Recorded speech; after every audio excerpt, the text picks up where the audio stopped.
Welcome to Heist. I'm Bradley Hackworth, joined by Jonathan Ems, author, writer, and we are jumping in for episode Those are 11. two of the same thing. I've said this a couple times. I just don't agree completely because, yes, an author writes, but not every writer's an author. You know what I'm saying? Okay, I suppose I can agree with that. Yes. I see where the two come. Like I do see where the two go. I do see where they are synonymous, but I also do see the difference. And part of that is because in the past I have called authors and writers the same thing. Ho! Oh, some hoity-toity little bitches correct you when you call them a writer. They're like, I'm an author. Like, I don't work on movies. I don't work on TV. I don't write in the newspaper. I'm an author. It's like, dude, all right. Fuck that guy, whoever. Right. Like, gee, fuck all of them. That's like the God. people that would ask me like, so are you an actor or a thespian? Or a thespian? Right, exactly. Like, yeah, right. To a pretentious person, I'm a thespian, but Right, to myself and everybody else, I'm an actor. Like, that's something that bothers you. Yeah. It doesn't bother me. So that's something that you kind of got to do on your own. Yeah. Anyway, yes. I'm not a plumber. I'm a sewage technician. What? Exactly. I'm not a janitor. I'm a custodial engineer. This week we're covering One Night at McCool's and Thank You for Smoking. But we're going to jump right into One Night at McCool's because I'm pretty sure that Thank You for Smoking is going to kick up more conversations than One Night at McCool's. That's what I think. It is a hell of a movie. Yep. It definitely is. So, first off, initial thoughts on One Night at McCool's. Initial thoughts on one of them. Definitely a fun movie. And interestingly, I found it to be very prescient. I did not expect that. I don't know how tuned into like the internet arguments you are right now. And Depends honestly, on which ones, I guess. Yeah, and that's the thing is like also like the more and more I'm learning about the algorithm, the more I realize what I think might be what everybody's talking about is literally just me because that's what they're feeding me. So, sure. Yeah, I think that's the trick that we all kind of wind up in. Yeah. That's where it came to mind is this whole, discussion on the unreliable narrator because as it turns out, One Night at McCool's is a movie about 3 unreliable narrators. And so I found that, a fun little coincidence that I think shaded my entire viewing of it, but to its credit, it made me enjoy it more by looking at it at that lens. So, well, let's get into it then. Yeah. All right. One Night at McCool's, written by Stan Seidel and directed by Harald Zwart. Now, Harald Zwart, Agent Cody Banks, and Troll, and One Night at McCool's. Those are 3 wildly different movies. Yeah. Like, don't know what to make of that. Yeah. I really don't know how you go from a film style like One Night at McCool's over to something child and goofy and everything like that, like Cody Banks, and then you get like honestly a masterpiece like Troll. Right. Yeah. Like, wow. What I think it is, and I don't think we have enough of this. There are some actors who get this a little bit, but have you ever heard of the term the studio musician? I have. What does that mean? So, say for instance, you are Bruce Springsteen, and you're recording an album, but like your usual guy, whoever usually plays bass for you, he's out of town because he's touring with Foo Fighters right now. So, if you want to record, you got to basically grab a rando from the studio to play the bass for you when you're recording the song. Okay. These randos very, very rarely get any real credit. They don't tour. They don't have their own bands. They basically will have their name in the liner notes on the recording, but that's it. They don't get any of, the stars and spangles or any of that. But they can play anything perfectly on the first try because that is their job. They go into the studio and they're like, here's the sheet music, or even the musician will even like do like a little sample and go like, I want you to do something like this, and they'll go, okay, and they are on it. Fair enough.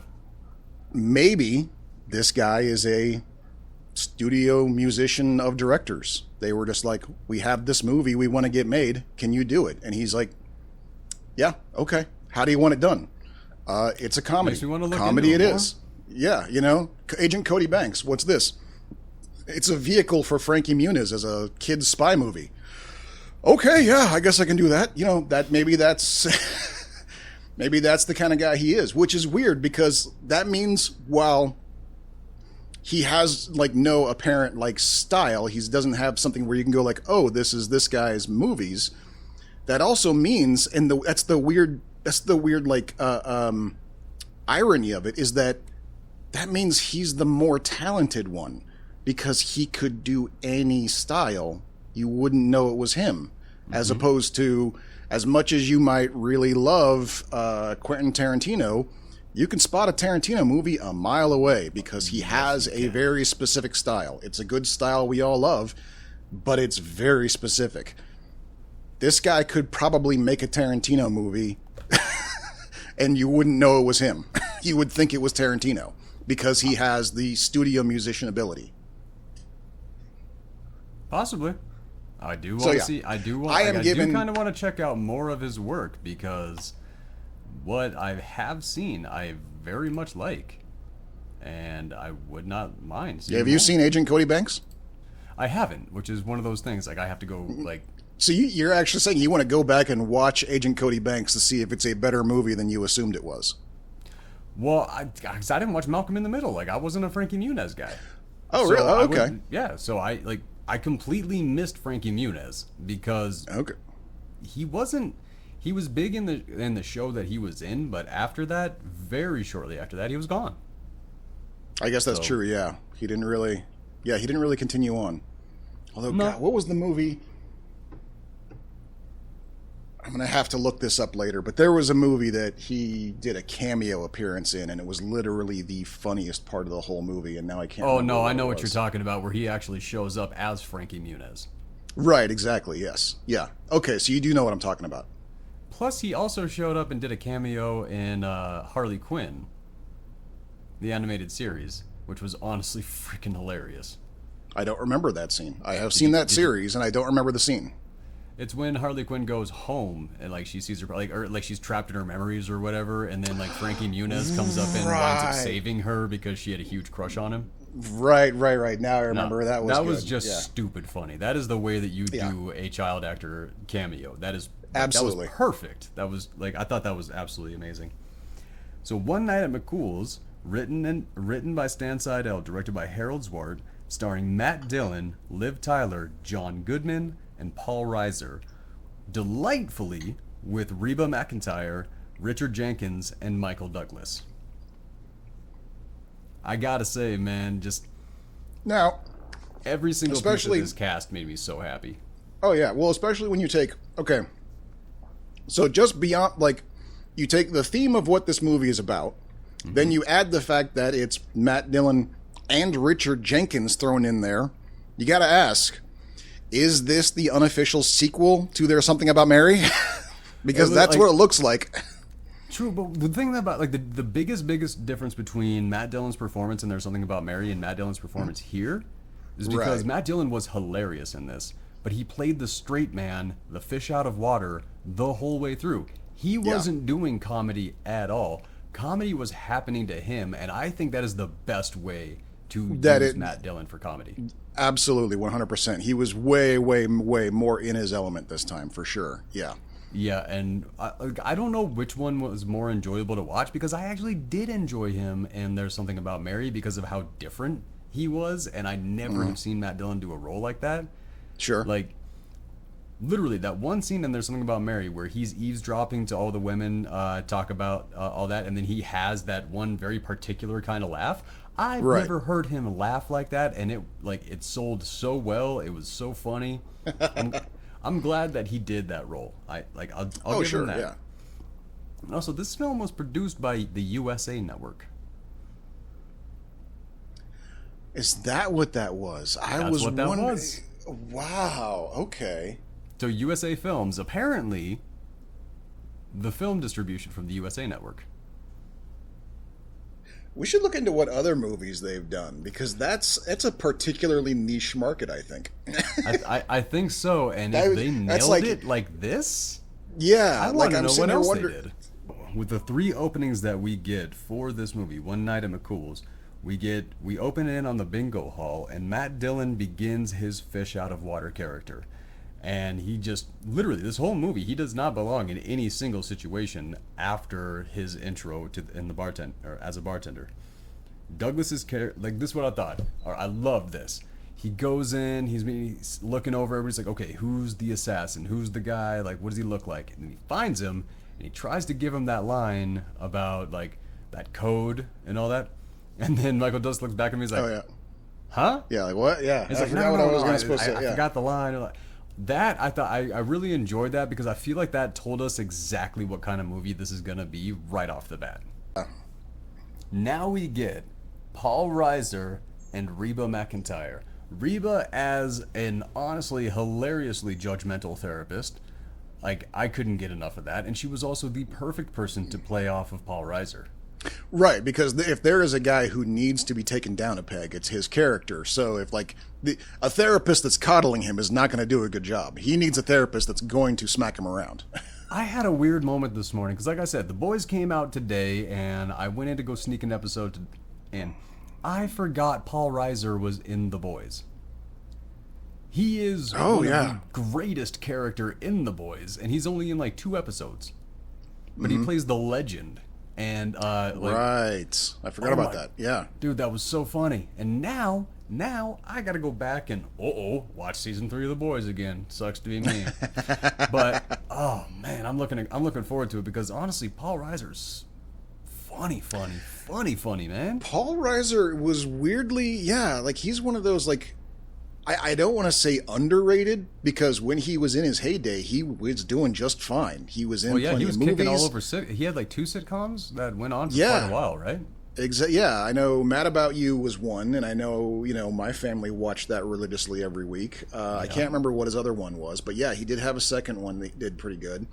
But yeah, then on top of being in a wildly successful, primetime sitcom, he's also just popping up in every comedy movie. He's either playing a major comedy role like he is in this movie, or he's even just coming in to do like a scene where he chews the scenery up and then walks away.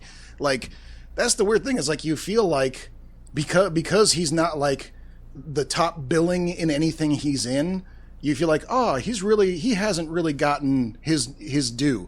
But no, the dude did fine. He was in so much shit. Yeah. In the 90s and 2000s, he kind of was a sort of unsung star, I can see. I mean, it's hard to go back to really speak to that, because again, if you go forward 20, 30 years from now, who's big now that nobody's going to even know who they are at that, like, when that comes around? Oh yeah, that's a good point. You get the intro to John Goodman and Richard Jenkins. Now. Yep. As far Richard as Jenkins, essentially, Richard Jenkins is playing the same role in this movie as he played in Something About Mary. Maybe not exactly, but essentially. That's why I would go so far as to say, is this a sequel? Oh my God! Could you imagine the Farrelly brothers having done this movie? I'm gonna be honest with you. I'm glad they didn't. Okay, I'm glad honestly, this movie is what it is, because I honestly really enjoyed this movie, and I think it's pretty. I'm not gonna. I actually might say this movie is damn near perfect, because I don't. Where's the fault in this movie? I certainly didn't find one. Yeah, that's the thing. Like, maybe not shot to like, absolute perfection or anything like that. But still pretty good. Yeah, I mean, that's the thing. The editing was tight. The music was good. The music was perfect to the era, but it was not pop for the era. So if you didn't miss it, it doesn't matter to you. Right, exactly. And I gotta say, and I know I'm jumping forward here, but this movie probably is the literal best use of Andrew Dice Clay I have ever seen, ever. Like, oh my God! It was awesome seeing him come in as Utah. And oh crap, what was his name? The second when he came back. I don't remember. I don't think they ever said the brother's name. I think he's just Utah's brother. Yeah. Yeah. But oh, no, and that no, was that was genius. His entry and his character. My God. Yeah, no, but yeah, as you were saying, I can't think of any one.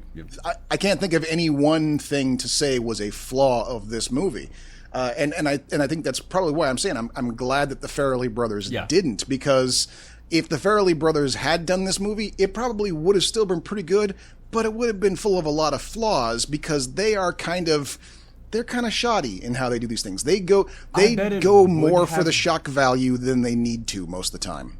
I can see that. I bet it would have been funnier, but not as good. Okay, yeah, I could see that. Yeah, I think that's the balance that the Farrelly brothers would have brought to this. However, I just we were talking to Sam Rockwell and how we can't really find a performance of his that we don't like. Oh, sure, yeah. Find a John Goodman performance you don't like.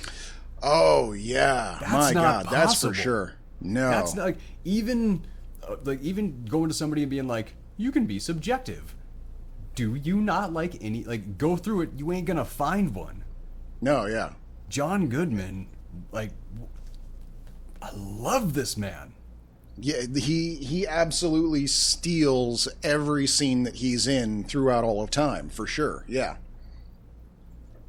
Yeah, Roseanne would not have been would not have had the heart that it did if it weren't for John Goodman. No, seriously, yeah. He was the heart and soul of that show. Not 100%. The absolute comedy, but he was yeah. It would be unfair to say he carried the show, but without him, the show wouldn't have worked for certain. No, I don't think anybody. I don't know who you could have replaced him with. Could you imagine Roseanne's actual husband doing that? Oh, Tom Arnold. No. Yeah, that would not have been the same show. Yeah, not even a little bit. Then we get Dillon sitting, and he's sitting across from Douglas, and he's telling him, Douglas playing the assassin, and Dillon I was happy. Well, not happy, but I was content until One Night at McCool's. And every time that I heard the movie say One Night at McCool's, I loved it. I don't. It's one of those things. When you hear the movie title in the movie and it actually completely makes sense, I really enjoy that. That is. It is a tough one to play of whether, and I've heard many people argue about whether or not it's a good idea to have your movie title said out loud. But I think if you can pull it off, yes. If you can't, don't even try it. Yeah, I mean, for instance, last week, can you imagine trying to go through the entire movie of Existenz without ever saying the word? What would even be the point of trying to do that? Yeah, that wouldn't even have made sense. No. Yeah. Because it's a product that you're talking about, so that's like going through, literally the Pop-Tart movie with Jerry Seinfeld, or the Tetris movie with, is that Taron Egerton?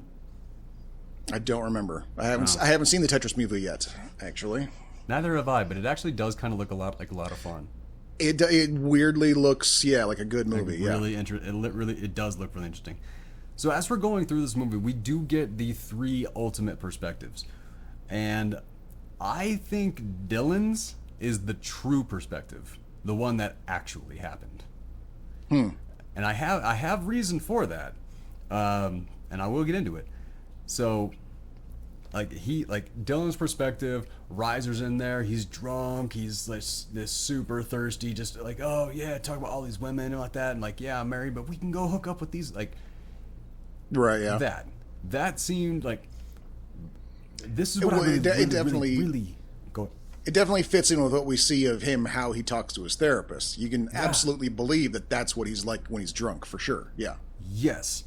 But this is one of the things that, why I think Dillon's perspective was the true perspective and the actual true story of this movie, is because as he was telling the story, nobody's acting was over the top. Everybody was actually giving real, true, realistic portrayals and performances. Once you cross over into Goodman's portrayal or perspective, then Matt Dillon's yeah, man, you're a nice piece of ass, and all this stuff. Then you see how Liv Tyler responds to Goodman in Goodman's perspective.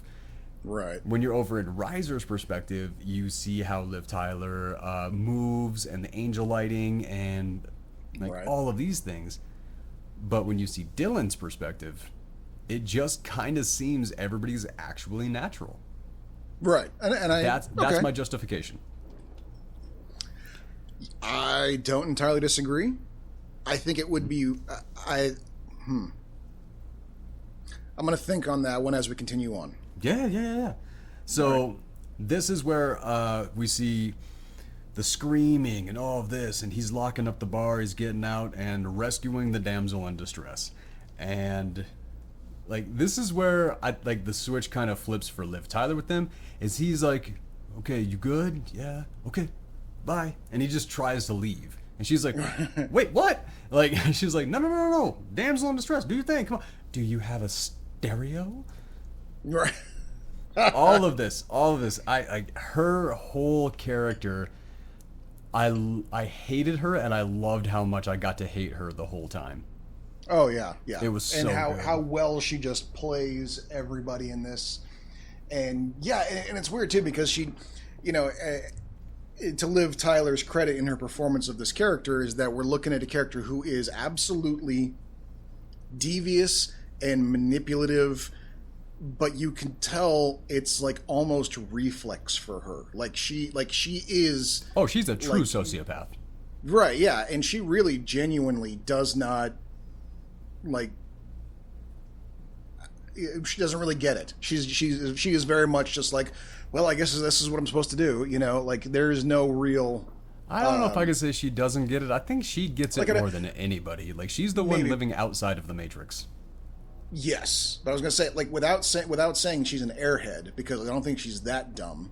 No, but she's kind of like, but it's like she's not a genius, but she is very well practiced in getting what she wants with very minimal effort.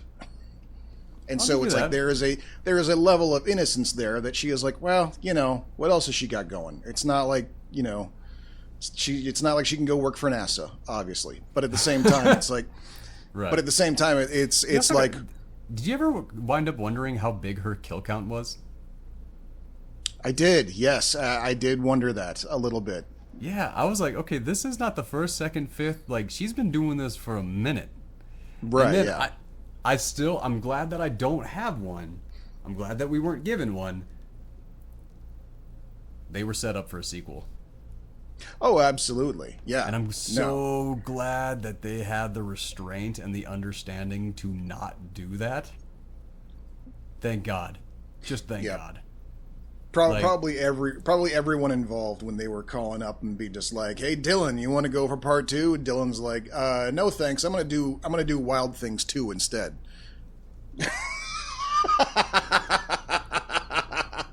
I'm gonna go. Just think about this though. Liv Tyler, Michael Douglas, those two on the road, natural born killers. If there was a second movie, it would start with her killing him. I mean, let's be honest. Like, that's her MO. Curious, like, maybe. Mm. But if there was anybody out there, because, well, actually, I'm gonna get to this point. So, like I said, she's like, "Oh, do you have a stereo?" And then he's like, she wants to go see his house. She's like, "Well, yeah. Where's your car?" He's like, "Well, I just live a couple." She's like, "No car." It's like, yeah. You see what a man's working. Like, the place wasn't exactly hopping. Right, exactly. Like if you're looking for someone to rob, maybe not hang out behind the bar after closing. Like, I mean, maybe that's just. I know I'm not exactly a criminal genius over here. Yeah. I know it's. I'm not telling you how to live. I'm just saying maybe pick your battles. Going after. There could have been better ways to go. Yeah. Like there really could have been. Which is one of the things. Like when we get to we get to the reveal of that this is going to be a robbery or something like that. That's where I immediately started thinking like, is there another angle to this? Because there's no way they picked him for a robbery, Mark. He is obviously broke as shit. Yeah. Well, yeah, because they show up to this house and she's like, "This is your house? It has so much potential." And also, like, she just, like, bought a flipper house or something like that. It's like, dude. Right, yeah. Like, man, red flags. Run, dude. Do not let this woman into your house. Okay, I thought this was a pretty decent sex scene. One, because it was. decently hot. You know, there Sure. there was that to it, but also it was funny. Yeah. That's what I like. I like It when worked. you Yeah, film it when you worked. film a sex scene, because the reality is, if you're bouncing all over your house and you're like doing the smoochy on the way to the bedroom, chances are a doorknob is going into your spine. You're hitting your head on something. You're getting to that room with a little bit of blood drawn. That is Or a at real, least a bruise bruise that's is going on to show its up. way. Yeah. Like, no, that is real. So I really enjoy it when films actually put that in and don't make it seem like, oh yeah, well, every actor, obviously, they're completely trained to be the smoothest Casanova-ish motherfucker that has ever come across in these scenes. Like, no, these are humans, and they're like, you fall on your face sometimes, and I love when they do that. It all depends on the mood clapper, you're trying to the set. clapper. I feel, yes, the clapper was great touch. Yes, but yeah, it all depends on the mood you're trying to set. You know, I mean, Yes. I'll give it to you there. You know, and I definitely have seen some do better than others for sure.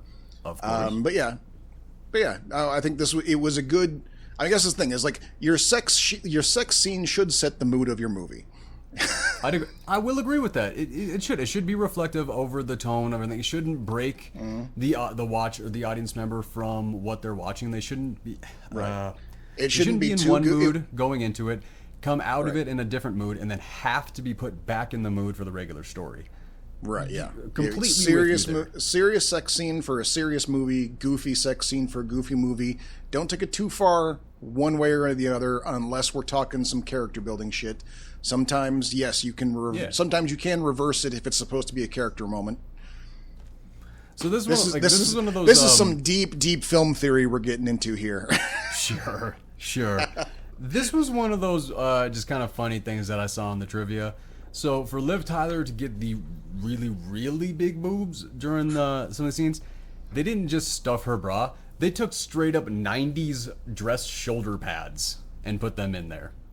So I was wondering. I honestly, there were moments where I'm sitting here going like, I do not remember Liv Tyler being that stacked. I'm like, shoulder pads? Was there? Yeah, okay, that explains it. Yeah, you know, it's amazing what we can do nowadays. Oh my god. Okay, so this. Okay, so I remember this being a joke that was a lot all over the place back in the 90s. That, like, if you went to see therapy, you had a thing for your mom. Yeah, Like, everybody was worried about the whole Oedipal thing, and like, so we get into Reiser's One Night at McCool's, and his deflection is literally everywhere. Trashing Dillon, talking about, like, this is a grown man who's doing this with frat boys and all this. I mean, this is the kind of mentality we're talking about here. And he's like, just all this stuff going into, like, and you know, I was seeing this woman, not my mother. Like, he is just really making it clear that he has nothing about his mom, which really makes it seem like he has something about his mom. right. Yeah, exactly. Yes. Yeah. That's how that works. Or some level of mommy issues. Yes, you know, to some degree.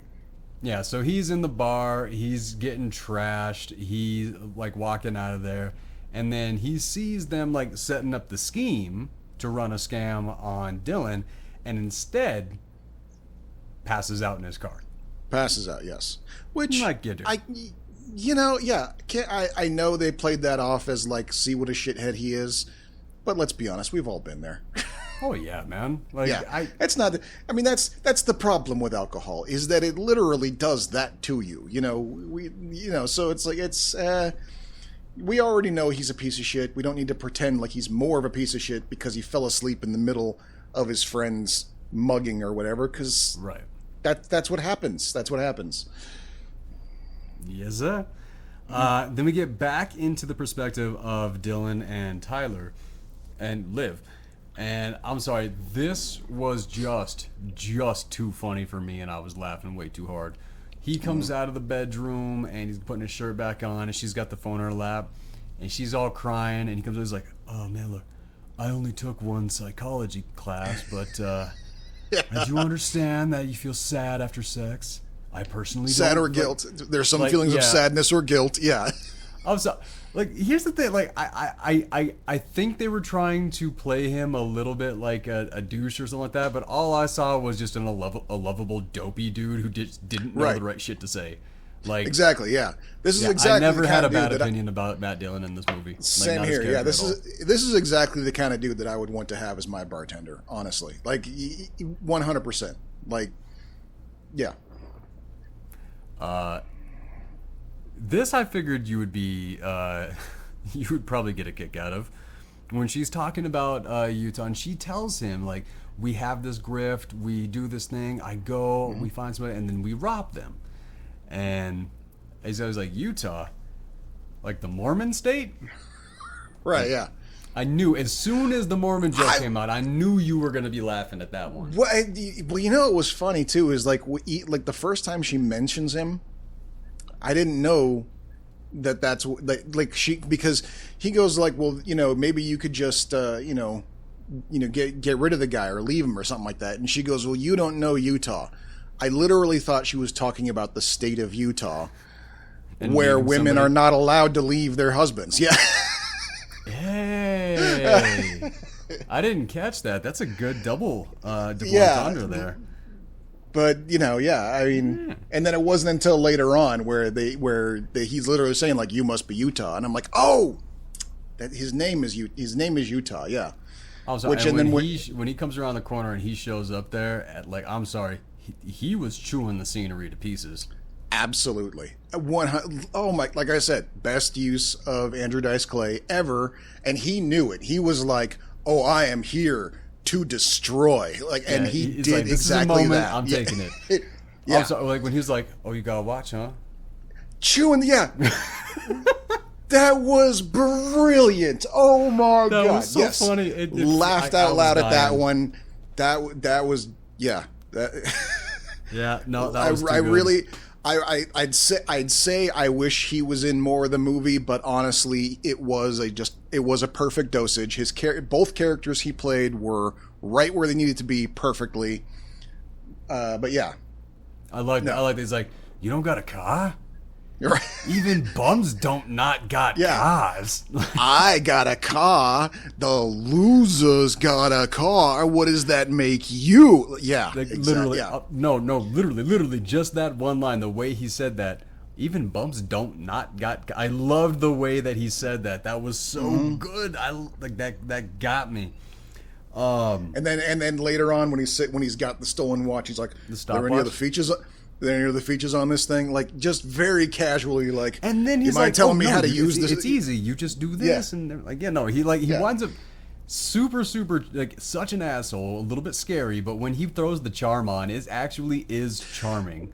Which, and it kind of goes along with what I was saying before about Liv Tyler's character, where, not a super genius, clearly, but, maybe, you can start to forgive them because this is all they got going on. They don't know how to do anything else. Clearly a piece of shit, evil, manipulative person, but also you can kind of understand, what else are they going to do? They're not going to go, work for the Peace Corps. Clearly, that's not their thing, right. So it's like, yeah. And just as you're starting to like him, just as you're starting to think maybe this guy ain't so bad, then all of a sudden, kaboom! She blows him away. Popped by Liv Tyler in the back, and then this whole thing, right in the back of the head. He knew something was wrong, something was off, and he's like, "How?" She's like, "Because I've never slept with any of the guys." Right. The way that was delivered actually made me think that might have actually been true. Then I watched the rest of the movie, and she slept with everybody else in the movie, and I'm like, okay, then that's probably not true. Yeah, that's probably her main. That's probably how she got Utah, was by saying that she had never slept with a guy like him before, or something like that. That's kind of what I was going towards. And then, oh the red flags. Oh, you must hate me now. It's like, lady, I don't know you. I don't hate you. I don't love you. I don't know you. I'm calling it like, dude, call the police. So many red flags, man. Run like a motherfucker. Get the hell out of there. Leave the hole in the wall shaped like your body. That is like, oh, that is the creature you need to escape the fuck away from. Yeah. Yep. For sure. Then we slide into Goodman's One Night at McCool's, and seriously, man, John Goodman coming in as like an overbearing detective, I felt it. I felt that loom. Well, you know what I'm saying? Not overbearing and kind of tired of the job. Like you see him walking in there like, here we go, which is weird because I don't think this doesn't strike me as like, I don't know if they're in a small town or what, but this doesn't strike me as a high homicide rate in Missouri. Okay, yeah. It doesn't strike me as a high homicide rate area that they're in, and yet he seems to be bored with dealing with the body, you know? And so... Well, I mean, Missouri pretty rough. Okay. Just putting that out there. Like, that's not exactly a safe state. Oh, man. Okay, let's see. This is the first mention of him having the twin, and the twin's name was Elmo. Elmo. Yeah. Okay. That's even better. I'm so happy to know that now. Utah Great name and for that Elmo. character. Yes, 100%. And I'm okay. This movie is officially genius now. I'm so glad that this one's like held up as well as I wanted it to. Oh yeah. For really, this movie came out what 2000? 2001. You were right. 2001. So yeah. So 20 plus years later, it still holds up pretty well. Yeah, kind of surprisingly well. Yeah, not the common thing. Not at all. No. So as he's going through and or as Goodman is going through and he's getting all the details, he's doing his detective work, kind of, because he's just guiding Dillon to tell him everything that he should say and all this stuff, and then he's just like, yep, he's lying, but he doesn't give a shit. No. Like, you can clearly see he just doesn't care. And, like, I'm completely with you on this one. And then they're like, do you want to talk to his girl? And he's like, does she have anything to do with it? No, I kick her loose. Then she comes out, and then you just get John Goodman's I'm in love face. You get the angel lighting. The angel lighting filter thing, which I wasn't sure if that was supposed to be green screen or double exposure. I kept rewatching it, trying to figure it out, because you've got Liv Tyler in hypercolor with a white halo around her against the regular background, which is kind of not entirely washed out, but is definitely darker than her. I think they had. I couldn't tell if it was. I think she was softly backlit, like not enough to where the light would darken the camera, but instead just enough to kick that glow. Because I thought it was top-down lighting at a certain point, but nowhere on the ground in any of the shots was there any reflection. No, yeah, I'm like 90%. I'm 90% sure something digital was done, either green screen or double exposure, because she had that. Like back in the day when you had like early days really bad green screen, it had that sort of weird sort of green outline around everything. I remember, yeah, but I mean, we were in 2001 at this point. Yeah, but that's what she looked like, except instead of being green, it was a white halo, but it looked almost exactly like that. So that's why I was thinking it was some version of green screen they did that with. That is fair. That is fair. I will say, okay, what did you think about the scene where the boss fires him? Did that make sense to you? Odd. It was odd and awkward, Kinda and made sense. Yeah, and but also kind of not really, because it was like, I guess they wanted to somehow go like, okay, he's lost his job. That's an important plot point to this movie. This guy is in a downward spiral, but the reason why he lost his job is because he successfully defended the safe full of money. That doesn't make any sense whatsoever. Yeah, because he's like, the guy was robbing you, and then the boss bounces back. He's like, he didn't take anything. It's like, because I stopped him. Right, yeah. And instead the boss is like, yeah, no one's coming in here if they're thinking the bartender's gonna shoot him in the face, or something like that. I'm like, that has never been a thing, ever.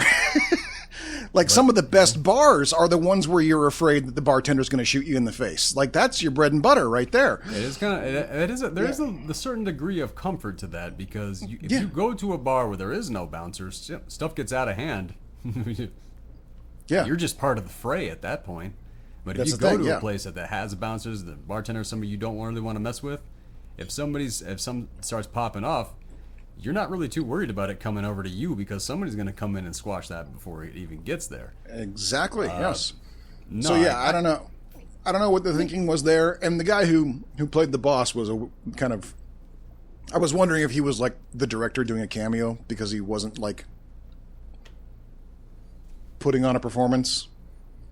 He was a little unrefined. I felt. I don't know who that was. I forgot to check in on that. To be honest, I actually did forget to check in on that one. And then he comes home. He goes home. Dillon goes home, and it looks like Liv Tyler is ironing all the curtains, all the linen, all the like. She literally has pulled down every flat piece of material in the entire house, and she is ironing everything. Which, if you fast forward to filming that story today, she would be a meth head. Right. Yeah. Exactly. Yeah. You know. So I was wondering if that's kind of what they were trying to say. Yeah. My take is that she wanted to impress upon him that she was now basically his wife, whether he liked it or not, and so she wanted to make sure that she was ironing when he got home, no matter what. So she just basically started. Yeah, she just started ironing everything so that no matter what time of day he walked in, she was ironing, and you know, ironing in a teddy basically is what she was wearing. You know, she was wearing a lingerie and ironing at the same time. She was like, when he walks in and sees this, he's never going to let me go. That was her thinking there. And if that meant she had to take the drapes down and iron those, that's what she was going to do. Okay, fair enough. That is, I do see that. And then we get just literally another red flag. Like, seriously, anybody watching, if anybody, man, woman, anybody, run. She threatens to bail because he has any issue with anything. He has a problem with something. She's like, fine, I'll be out of your life in a few minutes. If that happens, let them. Yep, let him go. Open the door, like, scoot him on out. Let be them like, okay, do then. That is we had a good run. That is crimson, vermilion. That is the reddest of flags that you can come across. That is not the reddest one. That is the second reddest one. Okay, the reddest one comes later. Reddest? What's the the reddest? Okay, all right. Yeah, the reddest one comes later. We already went. And no, it's not when she kills the guy. Strangely enough, that is not the reddest flag. No, it's the. I think I know what you're talking about, and I'm just gonna guess here. Is it the smile through the curtain? Nope. Okay, then I'm curious. All right. So then Liv shows up with what we will find out is a stolen car, and then this argument leads perfectly up to a misunderstanding. So Dillon, Matt Dillon, he's like having this where there's like, I don't want a car, I don't want all this. You've seen these guys in the bar, they get drunk, they go out and drive, and then you're just gonna wind up on the street dead and ugly. Like, he's talking about not wanting a car and the reason behind it, all very justifiable. Then we see the perspective from John Goodman where he comes up and he just sees him like, you're gonna die in the streets, old and ugly, and all this, and it's like, that's the wrong thing to have come up on. Can't really blame Goodman, like Goodman's character, for, well, you can blame him for a lot, but not this one. Yeah.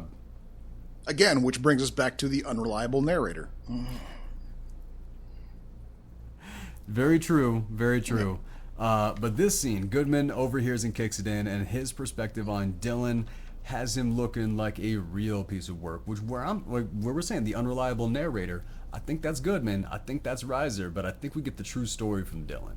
Like I think that's like I already gave my justifications on that one, but I think we'll find more on that. Okay. Then Goodman goes through the whole thing, asks a few more questions, all this, and then leaves. And then what do we see? Tawny Katane. Liv Tyler says that they've been invited to a barbecue, and then we see Reiser retelling her approach to the barbecue, and it's just she starts off basically in bra and panties and a fishnet, and then just constantly scaling the outfit up. It was this. No, it was this. No. It was this. It's like, dude, you're in therapy with a professional. They know you're full of shit. Go ahead. Well, you know, and credit to, a professional like Liv Tyler, who basically they said, all right, here's what we're going to do. We're going to put you in all of these skimpy clothes and just have you walk through the sprinkler holding beers. That's what you're doing today. That's what we're shooting today. We're shooting you in skimpy clothes walking through a sprinkler because that's what Paul Reiser's character is imagining in his head. And she was like, got it, and I'm going to nail it in every take. And she does. Yep. Like, I mean, dude, this was like Liv Tyler, like when she was really going big. This was not long after Armageddon, right during the Lord of the Rings filming. Is this before killing Mona? Killing Edna? Shit. Killing Eve? Nope, not killing Eve. I am not sure.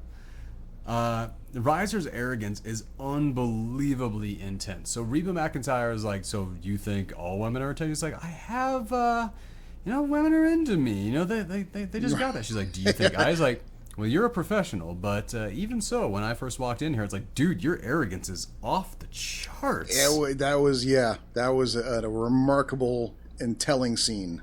Very much so. And then she's like, and then Liv is telling Dillon, like, okay, no, we need to do something for yourself. I think this is gonna make like we need to do something to get you a job, get you work. We need like something to make you feel better. I'm gonna go on a date with your old boss. What the fuck? That was great. What is happening right now? And then I was like, and then you kind of go back and forth on whose side you're on too, because even like before she even says like, honey, why haven't you found a job? She's coming in wearing her job's uniform. Like she actually went out and got a job. She's working the perfume counter at the department store. So it's like whatever complaints this guy might have, you can't deny the fact she is kind of holding up her end right now. She's fixing up your house. You have never lived better, whether you like the decor or not. This is as nice as this house has looked since your mom died. And she's bringing in the bills. Maybe she has a point. But that, of course, dies the minute she goes... Ladies and gentlemen, what we've landed on today is if a woman shows you good attention and cleans your house, you let her murder. I was getting to that. That is not cool, man. That is not cool. You literally interrupted me in the middle of however. You literally interrupted me in the middle of however with that, you son of a bitch. What is your however to that? However, she immediately then starts dating his boss and goes on a killing spree. That's okay. All right. I'm saying in the movie there is a brief moment there where you're almost getting on her side, is what I was saying. There is that is true, because Dillon, he even goes is like, no. It's not having a job isn't bothering me. It's not having any money. Right. Which one, funny, relatable, and all that. But I do agree with what you're saying. Like there was that bit that Liv Tyler did bring to. It seemed like she was putting something up there. But then yes, we find out it's to rob him. And the thing is, she's working him like he's a fool, and damn it, he is such a damn fool. Like, he actually jumps in for all these things. Like, he is that fish out of water, but he is literally jumping onto the boat going, somebody eat me. Like, he is dumb. But the weird thing is, it actually leads to a little bit of positivity for him. Like, he does rob his boss. He feels good about himself and kind of a little bit happy. And then we go into a montage of actually something of a little bit of happiness. Now, we don't know how much time has passed during this montage, but when she's talking about the fact that we're barely making enough money to cover the bills, enough time has passed that they are hitting the next month's bills, a few months' bills. Like, time has passed. We just have literally no idea.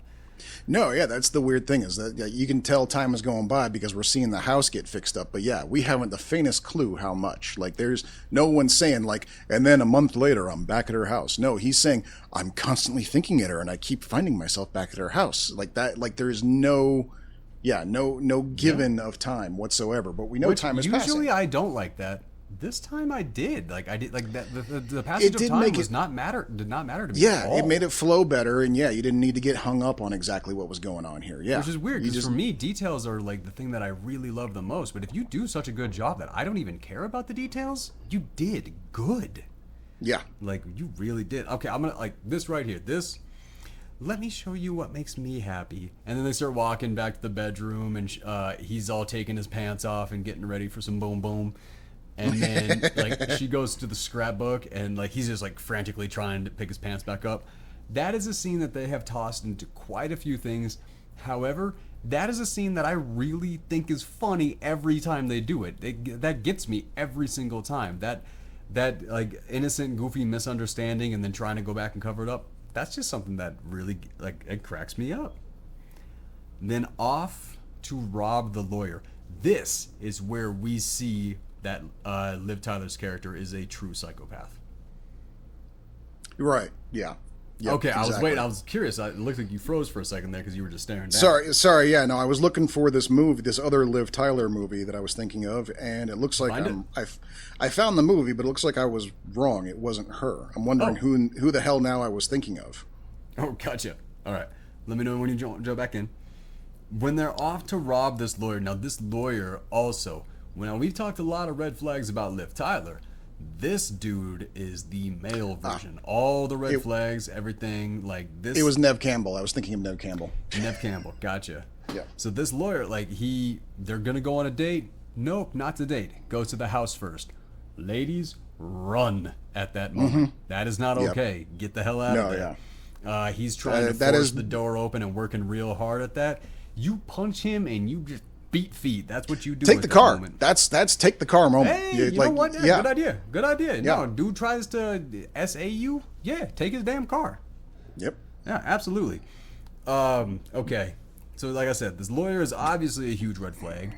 He tries, he dies, and then the DVD player winds up in his brain. Okay. This is something that bothered me about this damn movie. This is my one problem with the whole movie, and I hated this to such a severe degree that it will not stop annoying me. Okay. It's a DVD player. It is not a DVD. The DVD is the thing that goes in it. But that was a thing though back then. People did get those. Yes. Yeah. Yes. Wait, what? Yeah. I do remember that. It didn't last long, and I think that's kind of why they repeated it. It was because of how ridiculous and dumb it was. That's why people kept saying it. But yes, there were people who would say, like, you know, like they would call DVD players. They would just call them like DVD, and this TV comes with a DVD because it had a DVD player in it. Like they did that. It was a very very short-lived thing, but it was there for a while, and I think that they were deliberately making fun of that in this movie by repeating it so often. I can't remember it. I hated that every character called it a DVD, even when they were separate from each other. To not, like, if you heard one person call it that and then you called it that, I'm fine with that. But if you are in two different parts of the city and you aren't even connected as characters and you are both calling it the same thing, I hate you. I hate you, and I hate everything you represent. It is a DVD player. Okay, and well, here's I worked at an electronics store for about a year and a half as DVDs were a new thing. Like I remember when I worked at the electronics store at the time was when Titanic came out on home video, and we sold 2 different versions of VHS, and everyone kept coming in and asking if the DVD version was coming out yet. That was a time that I was working in electronics. DVD was brand new. And it wasn't even just the fact that people would call DVD players DVD. They wouldn't even call it a DVD. They would just call it DVD. Like they would be looking at these like home entertainment systems and just go, does it have DVD? I'm just glad I don't it was a software. I'm pretty sure it was from a show, but the one time that I heard it called DVD, I'm pretty sure that's from a show. I've heard that before too, and I don't know where from either, but I do know what you're talking about. I have heard that one too. I'm just so happy that didn't take off. Because I don't even understand how people can do the whole DVD thing, like calling a DVD player a DVD or calling it DVD. You had a VCR that you shoved a VHS into. Yes. They didn't come from it being called the same thing to calling it the same thing. So that whole thing just screams Marani. I regret like that was clip that one, brother. That's perfect. Screamed irony. I tried to say that sentence And it came out awesome. I couldn't have written that one better. I'm not happy about what just happened there. That's not a... Oh. It's karma, brother. It hits us all. So, okay, when they're running away from that, and this whole moment, take the DVD. Oh, I'm not taking the DVD. That, like, she is a true psychopath. There is brain matter in the components of this thing. It's covered in blood. Like, even if you can get past the fact that it, like, is covered in blood, it is evidence that you do not want in your house at the very, very, very least. That is true. That is true. I didn't think about that, but that is wildly true. And then so she gets a shiner during that. Oh, whoa. Then they're running away. They're driving away, and she's screaming about how she didn't get the DVDs. Like, well, at least you got the TV. And then it falls out of the back. That was just satisfaction. It really was, yeah. That like was. The whole thing, that whole operation went completely wrong. And that's what you like about the scene is like, yeah, no, neither of these people deserve a win tonight. Yes. Yeah. Goodman shows up, sees that she has that shiner. Now, this is the thing. When you have Matt Dillon saying that, and Goodman comes up and he goes, well, that's quite a shiner. Like, he's a little bit tough.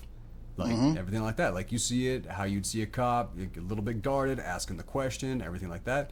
But when you go into Goodman's perspective, it's, well, that's quite a shiner. Like, he's this big, innocent, dopey, friendly guy. Yeah, he's just everybody's pal. Yeah. Yep. No. Like, that's, like, again, like, having them go through and specifically react in the same scenes, but just giving it from a different perspective. Man, I realize, like, I'm getting a firm understanding on why I love this movie so much, because this takes good acting. Like you really have to put the actual thought and intention to this. You don't get to just show up and be yourself and everything like that. There was minute differences from take to take that actually sold everything. Well, I remember the one that really stood out for me was actually the previous scene when he shows up at the door for the first time. And when he first shows up, he's just like, why am I here? He's got this sort of like shocked look on his face, like I don't know why I'm here, and then just kind of holds up his badge like, I'm a police officer, you know? And right, because because he really is like just winging it. He just wants to see her, and he's just making it up as he goes along. And then the next scene where it's seeing from his perspective, he's holding the badge from the top, very official like, and he's like, yeah, ma'am, I'm just here, you know, and he's very calm and very clear, just routine checkup, ma'am, that, you know, or whatever it is, you know, a few more questions. Like, he's very like confident when he holds the badge up, you know, like that was the first one, that was the first like major difference that I caught in between those two, and I was like, well done, Mr. Goodman, you get what this movie's about. Now, this is the scene where I really saw how twisted she was. So I'm curious where it keyed in for you.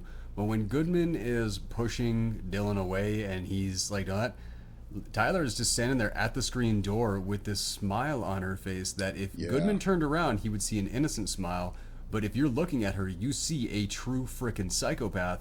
And she literally just stole his house. It was good enough. That look that she gave, the way that it sold, you could literally look at it from two different perspectives and see exactly completely different things. Without even doing a second take like they did with Goodman. With one take, depending on how you're looking at it, it looks totally different. Yeah. Really, really kind of impressive one shot there by Liv Tyler. Yeah. I was shocked by that.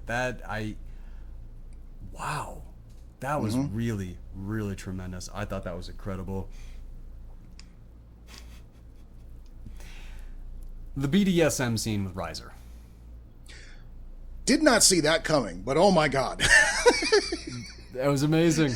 Like, there were so many things about this movie where you're just like, and then this, and then that, you know, and then like, I didn't even like predict that she actually was going to do anything with him. Like, I really thought his whole thing was going to be chasing her like he was just chasing the psychiatrist. He's like, I know you have something for me. Like, I figured that was going to be like a his dog take chasing his tail.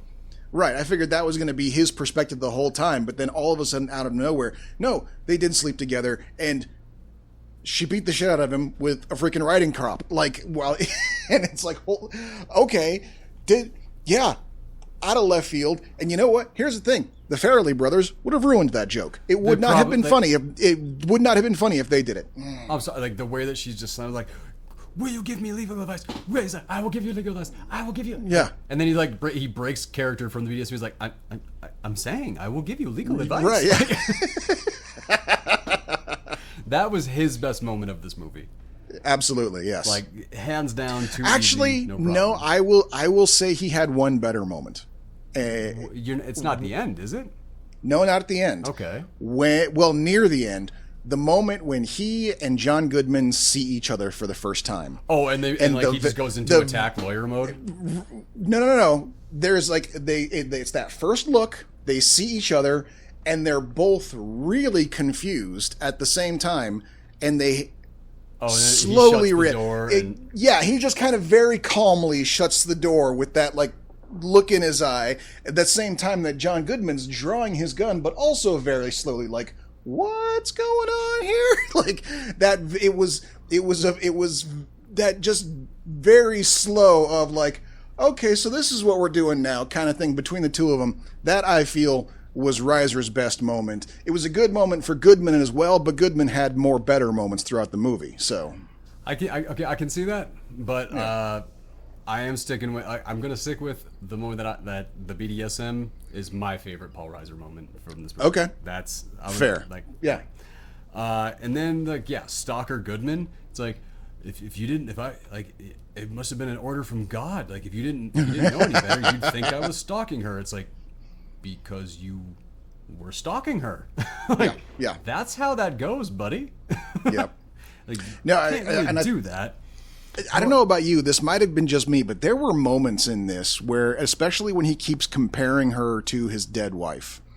And this how it's this is that scene where he's talking about Teresa, He's talking about Teresa and how it's like she's come back to me for, and stuff like that. There were moments where I was like 90% sure there was going to be a reveal by the end of the movie that Teresa's not dead. She just left him. Oh, I didn't even think about that. But maybe that's because I saw this movie 20 years ago and I already knew. Yeah, because other than like one line where he says, waiting for those test results was like waiting for Teresa's test results to come back. Other than that one line, he never actually says she's dead. He just says she's gone. And so that's what I thought the big reveal was going to be, is that he's talking about her like she's dead, and actually she just left him. And that's just the kind of guy he is. That's precisely the kind of person who would immediately latch on another woman and become obsessive about her immediately just because she kind of sort of looks like her, which, by the way, when we later on see a photo of Teresa on the mantle, she looks nothing like her at all. Not even a little bit. Not even one hair on that head. Yeah, nothing. Not even close. Is seeing like what he wants. Exactly, yeah. Which is why, like I said, I was very sure for a long time that we were going to find out Teresa's actually still alive and living at her mother's or something like that. But maybe not even divorced yet. Maybe she just walked out like a week ago or something. I'm glad they didn't do that, because I feel like Goodman's character, if he did not stay intact as much as he did, it would not have been as good of a character. Probably true. I'm glad that his character was just a lovesick dumbass and not a complete not a philanderer. Yeah. Like I'm glad it went that way. Speaking of great John Goodman moments, the dinner scene when he comes in and she has that air freshener and she's just doing like so much, and he's trying to like, yeah. I'm sorry, that was so small, so subtle, so funny. Well, yeah, one of those bizarre little things where most people would not even think to make a joke of that, but they did, and it worked great. Right. But, yeah. I mean, at that time, who does not know that experience? That's like, if you have a woman, like a single mom or something like that, and you're filming a single mom getting ready and all that, and you have the kid help in the bathroom, what has to be in that scene is the mom spraying her giant 80s, 90s head with hairspray and the kid off on the side choking from the hairspray. Yes, exactly. I can think of one or two examples where they do that, but that is pivotal for those scenes because that is such a true damn thing. And every single kid who has ever had to go into the bathroom when their mom was getting ready knows what that's like. We all know what that is. That is a damn near universal thing. That's why you toss moments like that in films and in stories, because we all have those memories. We all know what hairspray tastes like, and we shouldn't. And in this moment as well, Liv Tyler is like this turning the knife, throwing out the snow globes that his mom got him. That was the one. That was the big red flag. The Actually, no, not psychopath thing. Red flag thing. Dialing it back because we skipped over the actual scene, so I forgot to mention it then. But where the first time she tries to get rid of him, when she's walking out with the box, just getting rid of some junk, and he goes, "Babe, these are my snow globes." Oh, right. Oh, that was the end of the happy montage. That's what brought the happy montage to a close. Right. Exactly. Yes. And so that for me is like one of those like okay, sure, she's redoing the whole house. There are some things who should obviously be untouchable. The snow globes his mother left him. I mean, my God. You would have to be literally soulless to not understand why those have to stay. And the fact that she knew he was going to object. That's why she tried to sneak him out in the first place. And then immediately, as soon as she's got him kicked out of the house, that's the first thing she does is throw him right out. And that's like, I mean, if he had a dog, she would have shot it. Like, that's basically what it came down to. Is like, that's the kind of person, and that's where that's where if she wants to throw your shit out, that's it. Yep. I mean, that's a very normal, regular part of becoming a couple, moving in together. Some things go to storage. Some things you take a look at. Turning your space into our space. I get it. That is a normal thing. When your deceased mama gives you something, that gets to stay until you decide it goes. Yeah, that shouldn't even be up for discussion. Yes, that is a rule. Man, woman, it does not matter which side. It does not matter if you have something like that. It is your decision when that goes. And if your partner starts making a big deal about it, hit them with it. Yeah. Don't actually do that. Don't actually do that. Don't actually do that. But we both retracted that at the same time, like metaphorically hit them with it. Right? Yes. Yeah. That is grounds for dismissal, is what that is. But you are right. Okay, I like the red flags. I set that really, really high. But like as far as I say, like the sociopath, the psychopath thing, the look that she gave through that screen door, that to me, oh my God, was kind of like if somebody looked at me like that, I would be somewhat terrified because, like I said, I could look at that and then go back in my memory, see exactly what I was looking at in perfect detail, and see something else, and that would scare me. I'm not gonna lie. Well, okay, there's a difference though. I think there is a difference between like a red flag, like she keeps trying to throw your shit out, or threaten to leave you every time you be like, hey, don't throw my shit out. These are red flags. That look you're talking about, that's not a red flag. That is the end of the relationship. No, like I said, come on, man. Pretty much almost every red flag should be the end of the relationship, unless you're a few years in. Like, if you're seeing red flags right at the beginning, address them or get out. Like those are like, because they don't go anywhere. That's just the person showing you the first little hint. Yeah, it's gonna come back. I'm just saying, like that's kind of the point where, there are things like if she wants to throw your shit out, yeah, that's a red flag and it can be addressed, okay, or not, and maybe that's the end of the relationship, or maybe you work on it.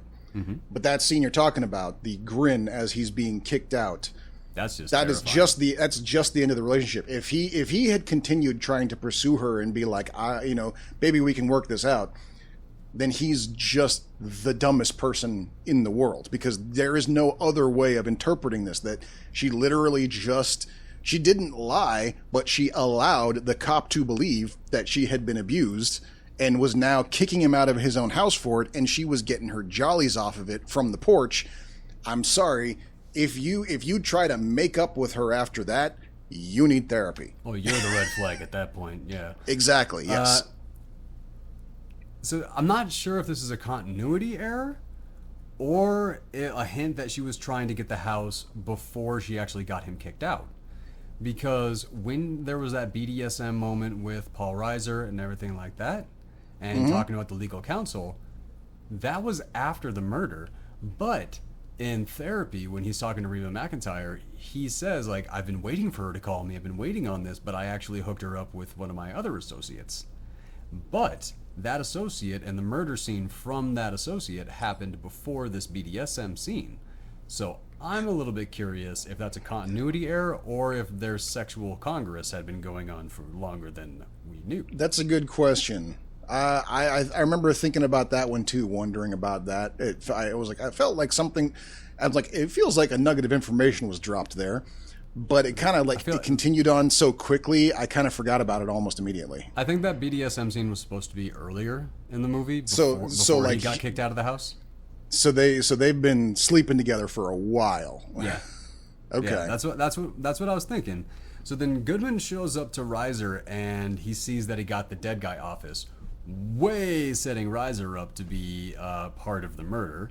Right. Yeah. I didn't realize until after the fact. He finds out that so then he steals her wine mug and finds out that she was at the murder scene, and then Goodman decides to go full cover up for Liv Tyler. Yep. Like, damn. He shreds the fingerprint test and all that. Yep. And then and then we go to like the little not really a sex scene. They just kind of allude that it happens between her and Goodman. I kind of felt sorry for Goodman on that one because he's out of all three of these guys, he's the one that didn't get to actually have a sex scene with Liv Tyler. Like, that is true, but I mean, the man deserves better. But I mean, I also get it at the same time. He's also, I'm sure, he's a professional. Older. Yeah, he probably was like, she's like a daughter to me. I don't think. Yeah, we don't need to do that. Probably was. In my mind, I have to imagine. I kind of imagine that John Goodman knows Aerosmith. Like, actually knows Steven Tyler. Oh, that's a very good point. That is likely. That is very likely. At the same time, so yeah, that is likely. I'm when you mentioned that, that's kind of where my mind went to a little bit there. Yeah, you know what? I hadn't thought about that, but that is a really good point. It is really likely that John Goodman and Steven Tyler know each other, and yeah, that would have made it super fucking awkward. 100. I'd have to hunt through. I gotta say this before I lose it because I keep looking down here and I almost lost it. John Goodman apologizing to Liv Tyler after having sex. That might be one of the most relatable things ever. Because that was a good scene. Yes. That was, I mean, just the way that like. Selling the awkward and everything like that. Damn. Goodman. Yep. Why are you so good, man? We're just lucky to have him. Really. Okay, and then this is the scene where we find out that the car that she came back with is stolen because the cops show up to bingo looking for the stolen car.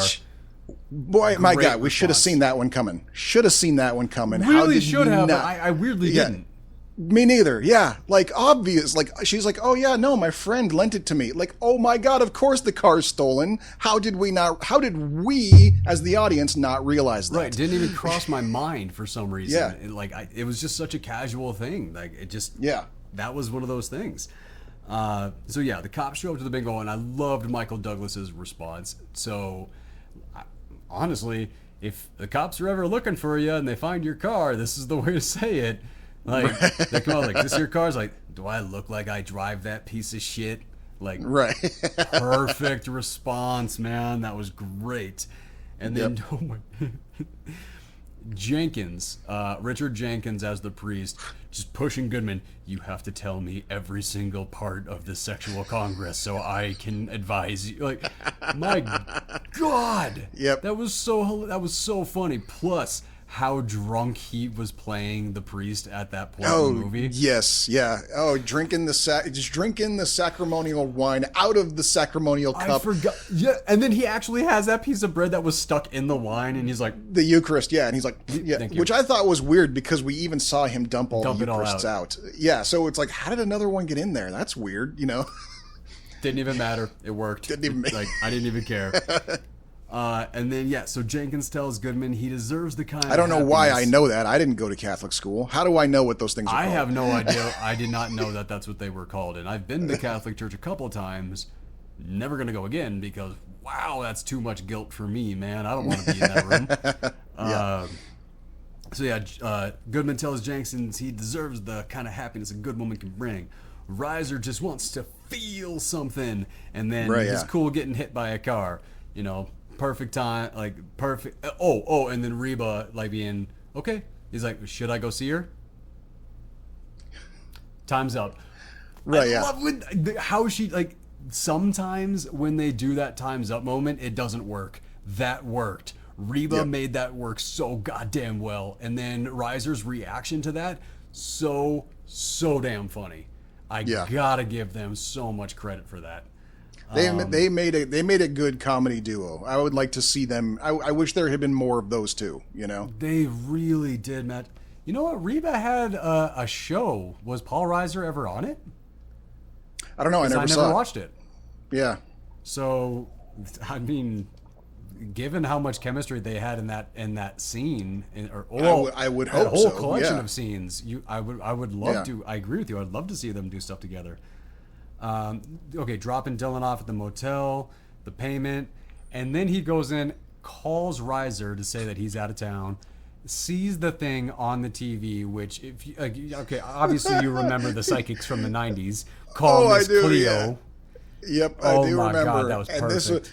And this one, like this one's not even just like psychic services. This one's emergency psychic services, and he's really selling it. Like, don't let this jewel of your life get away. Like, which we had a little debate on that one, which was Dillon going to get Jewel back, or was he going to stop a murder? In my mind, he was going because tomorrow's going to be too late to stop a murder, and you're about to do something bad, because that was never Dillon's character. I think he was going to get her back. Weirdly enough, because I know it's frustrating. Me neither. It's frustrating, but at the same time, it fits in the fact that that's why all three of those guys are in the house. You've got all three guys who think they're Mr. Right for Jewel, all colliding at once. I don't know, because Dillon even says, he's like, you don't understand. Like, we got to find her. Somebody's coming to kill her. Like, I don't know. Well, sure. I mean, that is the immediate crisis. But I think in his mind, he's thinking that it'll be like, you know, once he's stopped the murder, then they'll get back together. Because I genuinely think he's... not. And I'm glad that it's open-ended. I'm glad that it's an open question, because... I just don't want, like, I want to root, because I loved his character. I was rooting for him. I felt bad for him the whole time, everything like that. Right.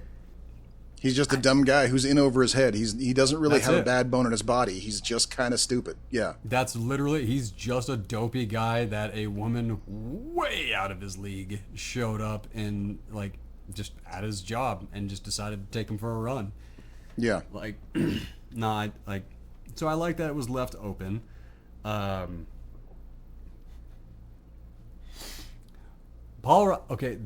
one of the great moments from Paul Reiser is when he's on the phone with his wife. And he's like, no, don't. And he's in like the whole leather daddy get up.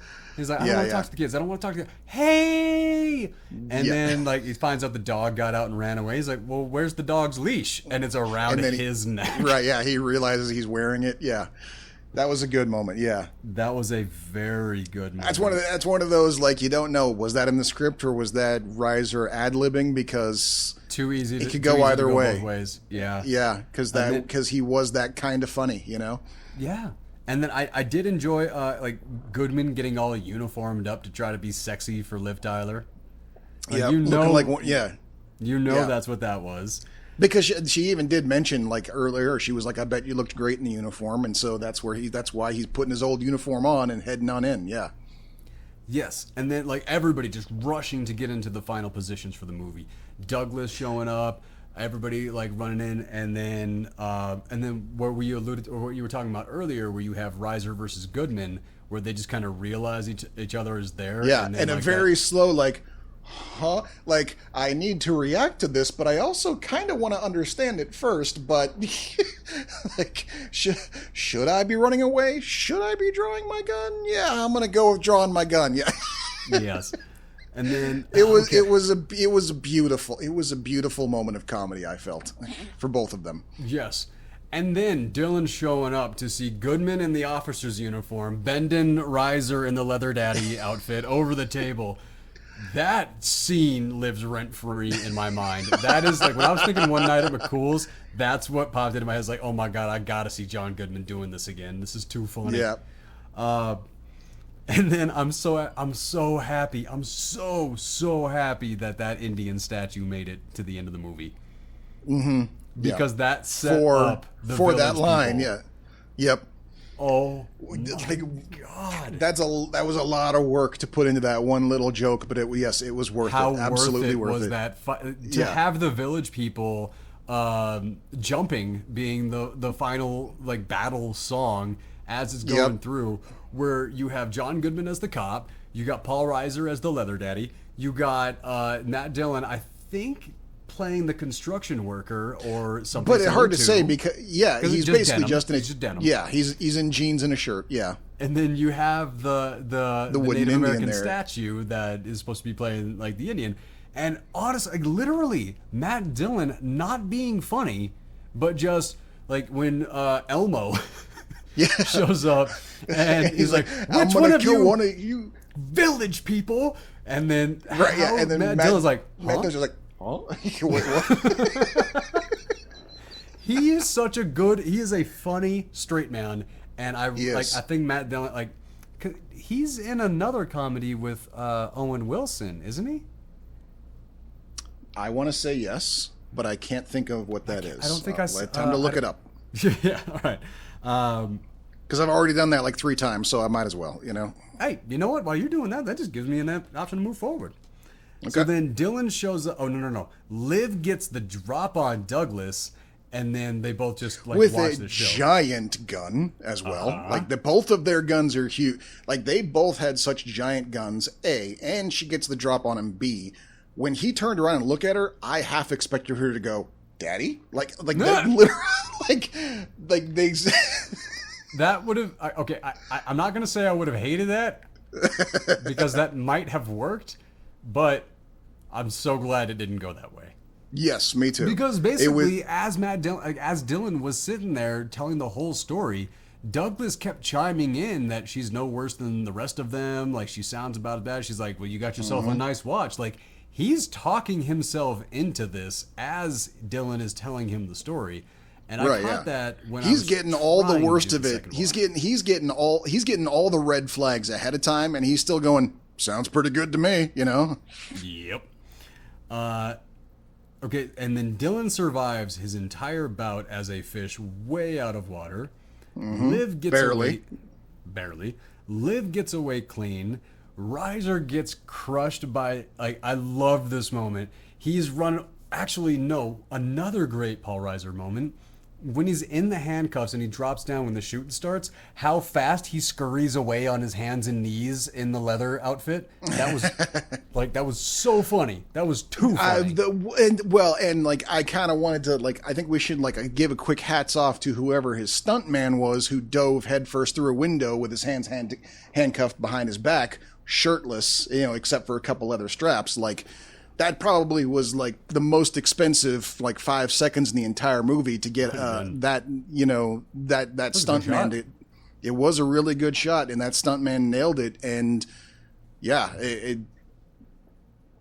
so hats off to whoever that dude was. But what Reiser was saying is I'm just looking for a moment of peace. I just want to feel something, and then I'll just shout to the sky, "Thank you, God," and then the truck can run me over. And that is almost exactly how his story ends. Yeah. Instead of getting run over by a truck, he gets squished by a garbage dumpster. Yeah. Yep. Okay, I found the movie you're thinking of. with Owen Wilson and Matt Dillon. It's You, Me, and Dupree. You, Me, and Dupree. Okay. So that seems like another one that somewhere down the line we might have to... Here's a shocker. Huh. It's a Russo brothers movie. Okay, then yeah, we're definitely going to have to check that out. Yeah. Wow. Who's the writer? I don't recognize the writer's name. Let me take a look here. What's the writer's name? The writer's name is Michael Lesueur, and he's also written Nothing I Recognize. Nice. Okay, so let's give our final thoughts at He wrote the Grinch from 2018, the most recent Grinch movie. Well, that's not a bad one. I mean, Ron Howard directed that one. I figured he had something to do with the writing on that one. Maybe it's one of those that probably had multiple writers. Possibly, yeah. All right. Last thoughts. One Night at McCool's. Last night, One Night at McCool's. I would not call it a must-see. It's a pretty good movie if you happen to get a chance, but it's not a must-see unless you're in an argument with a friend about Eminem and you want to illustrate the unreliable narrator. Then this is a good example. There are better examples, mind you, but this is a fun one. This other is examples. A really good example. Yeah. The other examples I can think of, which would be Usual Suspects and Fight Club, a little bit heavier. Good movies, but not quite as fun. This is a little bit lighter fare, I wouldn't toss Fight Club in there. I feel like Fight Club is something different. I see how you got there. Mm-hmm. I think that's a little bit different. Well, it is a little bit different. It's not quite the exact same thing of like not getting the whole story, but that does qualify as an unreliable narrator because but it's the reason of the unreliability. Right. I guess that's where I was going from with the difference between that is because they're not like he's not intentionally telling the story wrong or trying to paint it in any kind of way. He thinks that's the story. Right. But also at the same time, it's an illustration. Like even if you took it like a straightforward way, this is a story about how a bunch of men become terrorists and extremists, and the perfectly reasonable thought process behind it, which of course is completely insane for from the outside. Mm-hmm. So the fact that you're getting it from the point of view of someone for whom this was all perfectly reasonable, that makes them an unreliable narrator. I can hear birds tweeting behind. That's right outside my window. Yes, that is actually quite nice. All right. So, is that your final thought? That is my final thought. Yes. Okay.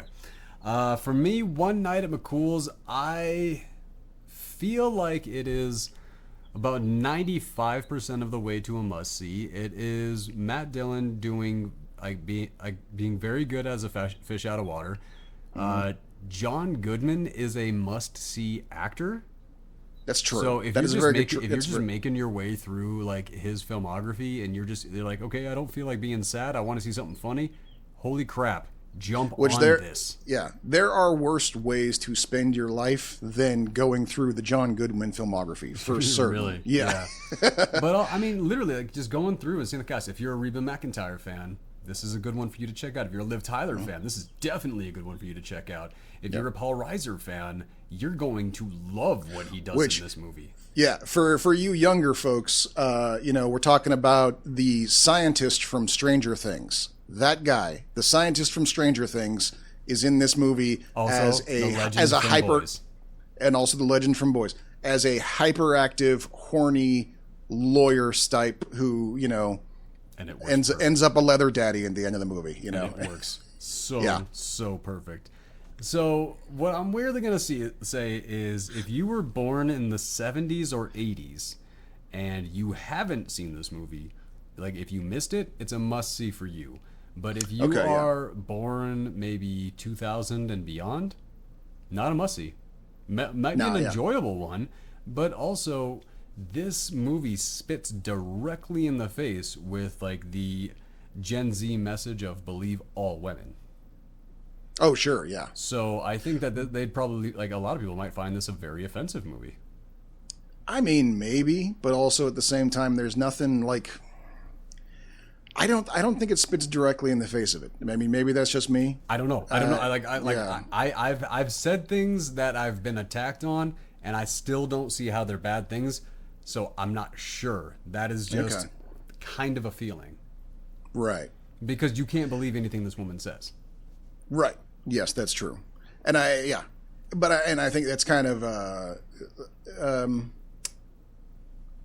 there is a running theme of movies that have that, like Body Heat, for instance. Like that was my first thought. Like when I saw this, I was like, okay, it seems like it's a sequel to There's Something About Mary, but There's Something About Mary plus Body Heat put together. Like that's this movie. And Body Heat was the same way. It was about a guy who gets Body Heat. I don't know that one. Body Heat, classic Kathleen Turner and William Hurt movie, where they are William Hurt meets Kathleen Turner. She's a married woman. They have an affair. She tells him that she's trapped in this terrible marriage with an abusive husband, convinces William Hurt to help her murder her husband, and I then feel like I've seen a remake of that. Well, this is basically a genre setter, Another one was, I can't remember, there was one with Nicole Kidman that Gus Van Sant directed a few years back that basically was the same idea. But yeah, basically starts, having an affair, and then the guy that she's having the affair with, she says, kill my husband, and then after the husband's dead, she pins everything on him and walks away with the husband's money. Like that is a running genre through, and I feel it's like you say, the believe all women, quote unquote crowd would definitely take issue with all of these movies. There are many of them. And they were kind of, one might say, a little especially prolific during the 80s and 90s. That might be why some people take issue with it, is because it felt like it was a little too running of a theme. Okay, I'll give you that. All right, so that is One Night at McCool's. We're going to take ourselves a little break, and then we will be back to discuss Thank You for Smoking. This is going to be fun. Oh, yeah. And we're back. All right, jumping into part 2 of the episode, Thank You for Smoking. Written and directed by Jason Reitman, based on the book by Christopher Buckley, and this director also directed Juno and Ghostbusters Afterlife. So Jason Reitman, yep. Ivan Reitman's son. Record. Yep. Gotta give him that. Starring Aaron Eckhart, Cameron Bright, Maria Bello, William H. Macy, J.K. Simmons, Robert Duvall, Katie Holmes, and David Koechner. With Rob Lowe, Adam Brody, Kim Dickens, and Mary Jo Smith. Now, I put Mary Jo Smith in here.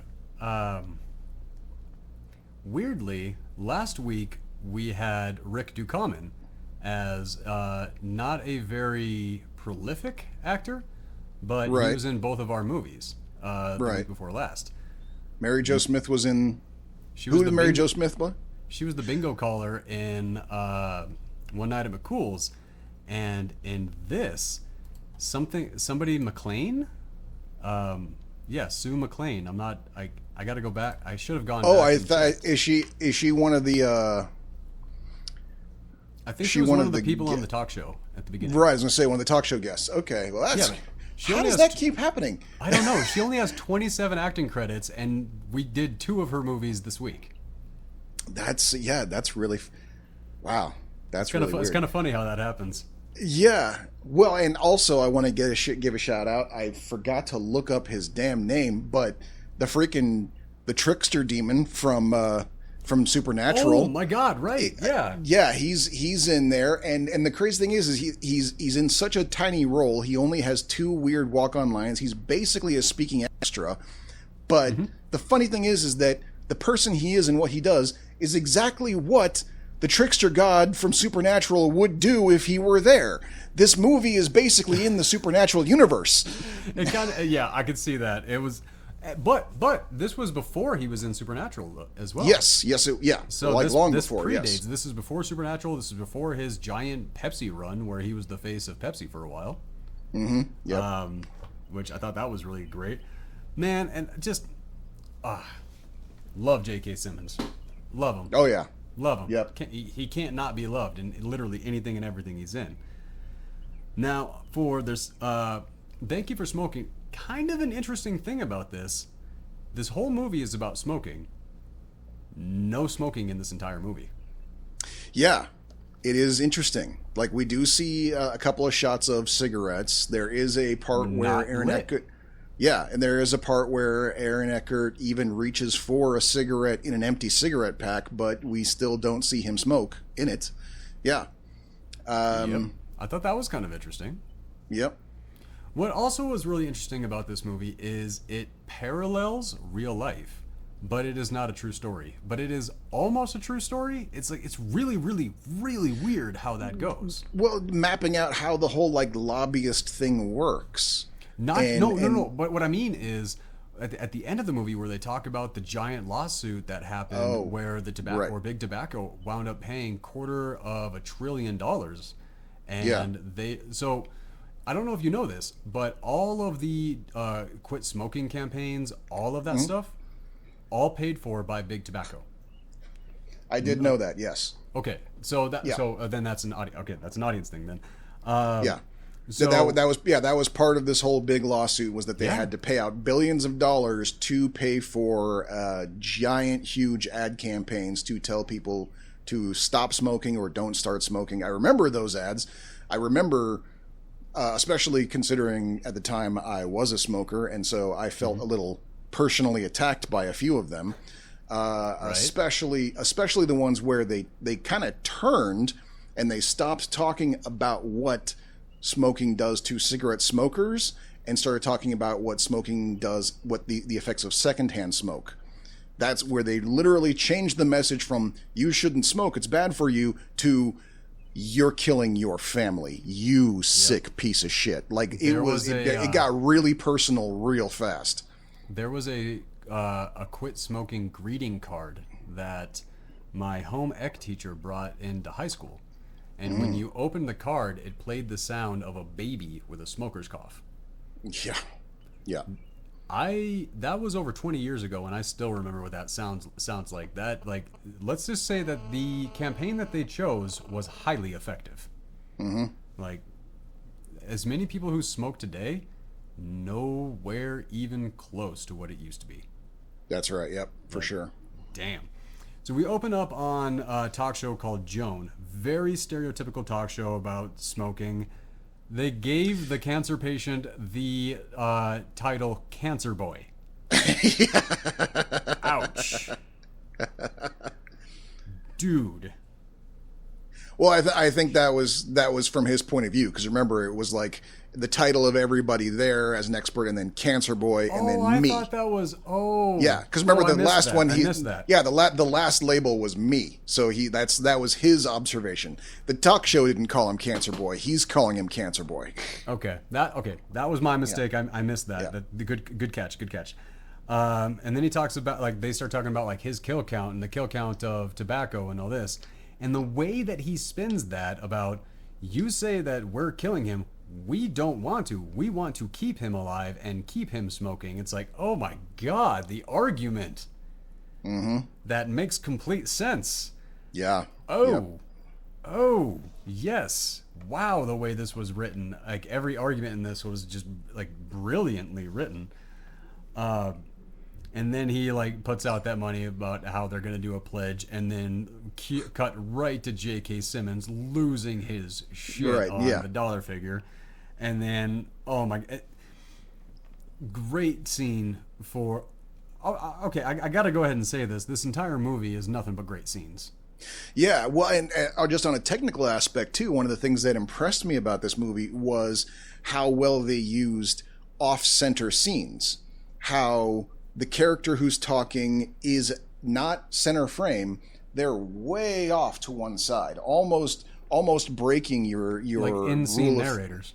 Right, yeah, and they're almost breaking your rule of threes of photography going on, but at the same time, even though they're way off to one side, there is something in scene over here. It's not the action; you're not supposed to pay attention to it, but there is something coloring the scene to the side. Like, like one of my favorite examples was you know, when he's talking to his friends at the diner, his other lobbyist friends, and the alcohol lobbyist is sitting there complaining about, you know, it's like, oh, they're doing a special on fetal alcohol syndrome, I'm screwed, you know, and drinking her wine. She's way, way, way off to one side of the screen. A majority of the screen is being taken up by a sign on the wall that says, God bless America. That's just barely out of focus. You have to take a moment to read it. You know, in fact, I don't think you were able to read it until like several scenes later when they show it again. Same thing when like, he's talking on the phone with his wife about how he wants to take his kid with him to California. The wife on the phone talking back to him, practically like hidden in the corner of the screen. Most of the screen is taken up with an out of focus shot of the kid they're talking about doing his homework at the dining room table right behind her. He can hear the whole conversation. You know. Speaking of the kid, apparently in the book, the kid has a much smaller role and the kidnapping has a much larger role in the book. Okay. So, I feel like it was better balanced in this one for the message they were I feel like they were trying to do in this one. For the messages they were sending, yeah. Like, I do agree, because throughout the entire movie, yes, we're following Nick Naylor. Nick Naylor. Like, the entire movie, we're following Aaron Eckhart as Nick Naylor, the lobbyist. However, and he is kind of our movie's protagonist, but he is wildly the antagonist. He is the villain of the movie for sure, yeah. But really there isn't really there aren't really any good guys in this movie. Even our supposed protagonist, William H. Macy, like behind the scenes when he's not on camera, he's clearly just as much of a bad guy as Nick Naylor is. Yeah, he's just on the opposite side of the fight. Yeah. Like, even the kid learns a trick on how to super manipulate, and he winds up pulling it on his mom. And I really didn't like the fact immediately. That it worked. I really didn't like that was probably my only real issue with Thank You for Smoking, is that worked. Because she's like, but it's also realistic. I disagree, because, and this is why I disagree. Because if you say, I'm worried about the influence that this person is having over you, and then that kid completely gives an example of that bad influence. Right, yeah, that's a very good point. Fucking see? Like, yeah. You don't go, oh, no, yeah, go ahead. No. So that was my one issue. That just made the mom look like an unbelievable idiot. I don't think she was convinced as much as she did not know how to defend against it, and like I think that was it. It was not that she had gone like, oh, you're right, I'll let you go with your dad, because even as they're leaving, you can see her at the door going, how did this happen? This is a bad idea, I shouldn't be doing this. But she literally could not defend herself from what he said, and so she didn't agree, she gave up, which I don't know if it's better, but you know. But I mean, but still, that was I had an issue with that, but you needed that to happen to make the movie happen. So I do understand. I just didn't damn. Yeah. Then we get the Mod Squad, the first meeting, the Merchants of Death, which is basically the anti-ATF. Yeah, because they are the lobbyists for alcohol, tobacco, and firearms, which like, I mean, what a fantastic grouping of characters and actors and plot devices, and the whole thing. The whole movie could have been them, and it would have been amazing. It really could have been. I could have watched an entire movie about just them. Yeah. Like, I could watch an entire series where the beginning and ending of every episode is the Merchants of Death sitting down at that diner. Yeah, totally. Like, that would be a damn good show. William H. Macy plays a perfect politician. He really does. He just hands down. We get into the panic meeting and the pitch to get Smokes back into film, which I got to imagine was probably something they really were trying to do.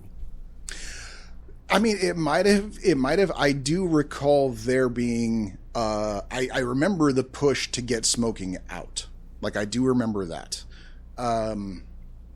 In fact, I think I even remember there was even I can't remember the name of it, but there was some association that was it was in line with Greenpeace or something like that, where they would literally they do a tiny version of the Oscars where they would give awards to movies that also had with them good environmentalist messages or, good health messages Not a like clue. no smoking, stuff like that. Yeah, it was a very short-lived thing, but I remember it being a big deal. They were trying very, very, because that was, because he's right in the movie. A lot of what made smoking cool was the fact that all of the best movie characters James were heavy Dean, smokers. smoking Yeah. muggles, man. Humphrey like Bogart Katharine was Hepburn. a fucking chain smoker, for God's sake. Yeah, Clark and Gable. yeah, Oh, dude, all old Hollywood was smoker. and so getting people to stop smoking on screen was a very big deal. I think Kevin Smith might have been the last holdout, but Nah, But- you got movies with people smoking all the time still. not as much as we used to, though. No, Like, God, no, not as much as we used to.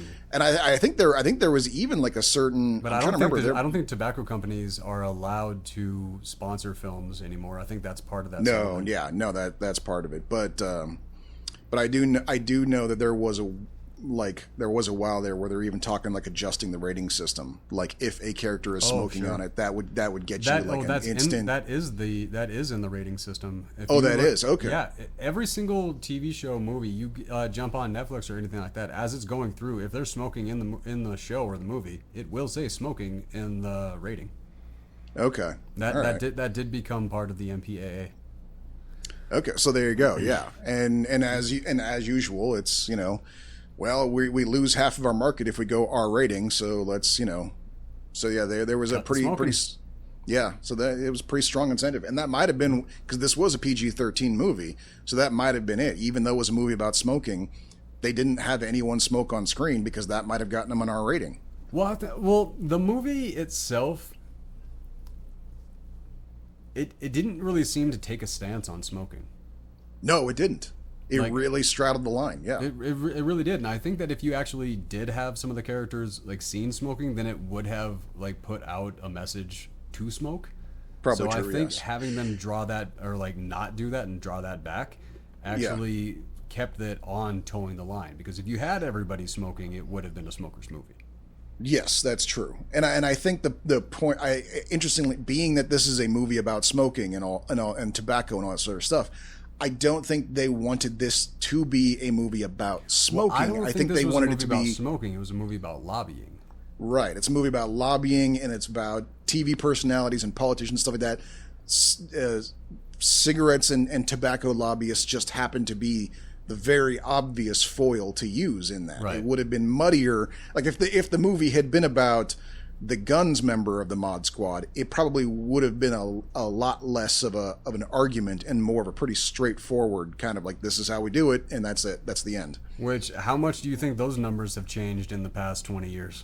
Oh, massively, yes. I mean, people have quit smoking since then. A lot of people quit smoking, so the cigarette deaths are still pretty high, but they're way lower, Way lower and the than gun they were. deaths have gone so high since then. But even when you go all the way back to 2005, 30 gun deaths a day. Yeah. All the way back then. Yep. So that's a big one. And the Yeah.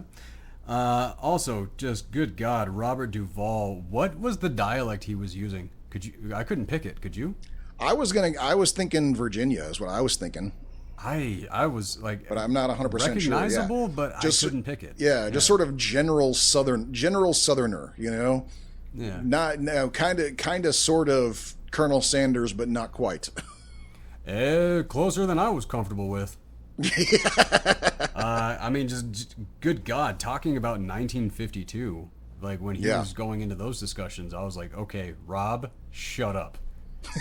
You're too good of an actor, man. I don't like when you play these roles. I love you so much that I don't like it when you gross me out, dude. Like, Yeah. because he doesn't gross me out like in a physical way, but he plays characters so like just where you believe every just horrible thing, every horrible thought that this person can come up with, you completely believe it. And every time Robert Duvall does that, he makes me uncomfortable, because it's like, dude, this is a person I kind of idolize, but he's playing a character that I really would run away from, which just, my God, you're so good. And then he tells him that like the idea that he pitched came from somebody else. Right, yeah. Ooh, and you see the look on his eyes. Ooh, sour grapes, baby. Oh, he was all in there. Which, of course, his own boss stabbed him in the back. He works for tobacco. What does he think? This is an honorable business? Okay. Duvall talking about his granddaughter asking if tobacco is bad. Then you see his like his whole motivation and everything like that is just he's like I don't want my granddaughter to look at me this way. I kind of saw that and I'm like, okay, so you have some heart, but you're cool with millions of people dying. You just don't want her to know about it. Right? Yeah. When he brings up, he's like, yeah, back in 52, I was killing Chinese. Now they're our biggest customers. Maybe next time we won't kill as many. It's like, yeah, that's what I was talking about with 1952. I just didn't want to say it. That's a multi-million-dollar executive for you right there. That's how they think. Yeah. Well, that's what they say is like most CEOs are sociopaths. Is it most, or is it just like a good chunk? I would say all, because you kind of have to be a sociopath to run a company at a certain size of a company. Where the way that you just destroy people's lives and everything like that, just on a daily basis. Like how can I could not do that. I would wind up throwing up every morning. Especially once a company gets to the point where it's publicly traded. It is required, basically by law, to be run sociopathically at that point. So if you are not a sociopath, you're not going to last as CEO of a publicly traded company for very long. Yeah, that's a fact. So, I hate to speak in absolutes, but I would not be surprised if every CEO is a diagnosed sociopath, because they kind of have to be in their line of work. I do see your argument on that. The awkward meeting about... Sorry. First, the private jet. That... Right after he gets done saying, I'm sure you think of us tobacco people as jet-setting around private jets. Not me. 2 scenes later, he's in a private jet. And loving every second of it. Yeah, and the awkward stewardess. Like, that was... I don't think she was awkward. She was a little obvious, but not awkward. No, I'm not saying she was awkward. I'm saying the situation. Oh, right. Yes. That was... We were told that you're a personal guest and to take good care of you, so anything you need. And he's like, I get it. I'm picking up what you're putting down. Yeah. And then we get to the awkward meeting about credit for the idea and then wanting to try to take Joey on trips. And... J.K. Simmons, like, the way that he says, like, well, that was your idea. Yeah. Like, I liked how he did that, because I was like, dude, like, again, it's a little bit lost. Like, the way he did it was so good that it's a little bit lost, whether he meant to or not. Right, yeah. And I'm like, the way, this week. Is the point, yeah. The acting this week, I'm really glad that we chose these 2 movies. And then just again to the Mod Squad meeting, the second one. I honestly I meant to write down what the first 2 meetings were about, but nothing really stuck out. Yeah, well, they're just kind of like, they are in and of themselves, as well as really great character profiles and very entertaining moments in the movie. They do serve to kind of jump skip the story along, where he goes and has lunch with his Mod Squad buddies, and he's like, by the way, I've got an interview with the magazine. It's the interview with the reporter. That is what they're talking about on this one. And so it's basically just sort of like, the last chapter has ended. We're starting the next chapter. The bridge between the 2 chapters are basically recap and exposition with the Mod Squad, and it works great, especially with these 3 phenomenal actors playing off each other this way. It remains one of the more entertaining moments of the movie. Mm-hmm. Second, more entertaining moments in the movie. Most entertaining moments in the movie are with Rob Lowe. Debatable. Okay. Debatable. I found him to be wildly entertaining. Sam Elliott, they were good moments, but I feel like Sam Elliott was giving us, powerhouse. Oscar powerhouse, Sam Elliott acting. It was definitely a powerful scene. I think just the most straight lines of entertainment were from Rob Lowe. He had some good moments. I will give him that. But honestly, the best going into Rob Lowe was actually going into Rob Lowe. His assistant. Yes. When Adam giving Brody them a tour was of the going building. the tour, building up the legend, all this stuff. Like as we were going through, I was like, who is gonna be playing this guy? And then Rob Lowe shows up, and I'm like, of fucking course it's Rob Lowe. And it worked. Who else so could it have perfectly. been? Yeah. But to me, my favorite part of that character was Adam Brody like building up the legend to the character as they were going into the office. That did help a lot of it. Yes. Yeah. They were kind of a good pair, even though they didn't really interact with each other much. They made a good team. The one line that Rob Lowe actually did just absolutely get me on this one is when Aaron Eckhart asks him, "When do you sleep?" And just very casually, "Sunday." Yeah. I loved that. That I really enjoyed. Getting the introduction into Katie Holmes playing the very challenging reporter, that was a good scene. However, oh my God, they hinted to us.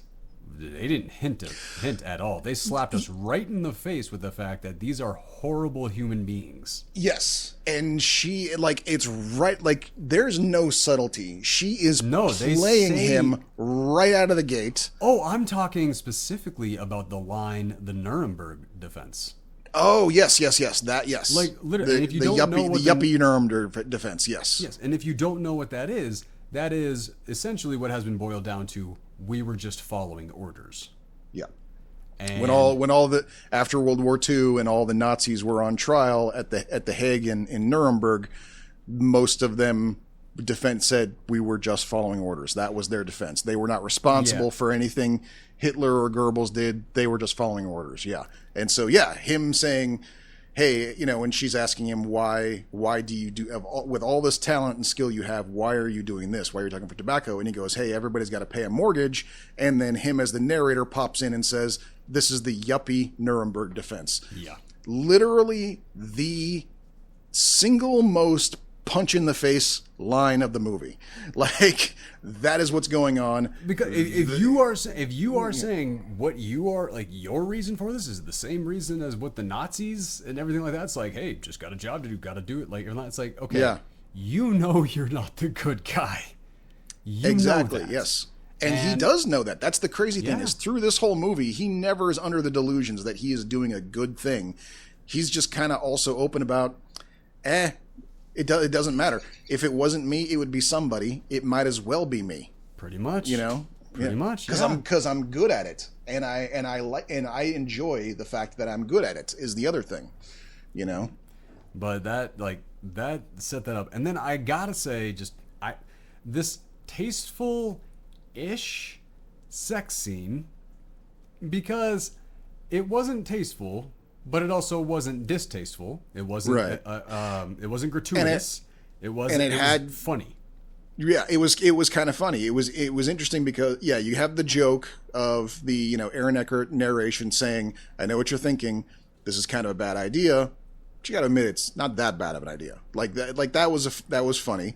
Yeah. Second, it's again you've got more of that. What I was talking about, everything being offset frame. So you've got a shot of the living room, and they're off in the corner of the living room having sex. And then you've got a shot of the kitchen, and they're off in the corner of the dining room having sex. And then a shot of the bedroom, and they're off in the corner in the closet having sex. And in all three of these scenes, they are fucking in the same position in all three locations. Which I thought that was hilarious. I'm not gonna lie. Peak comedy. That was fucking funny.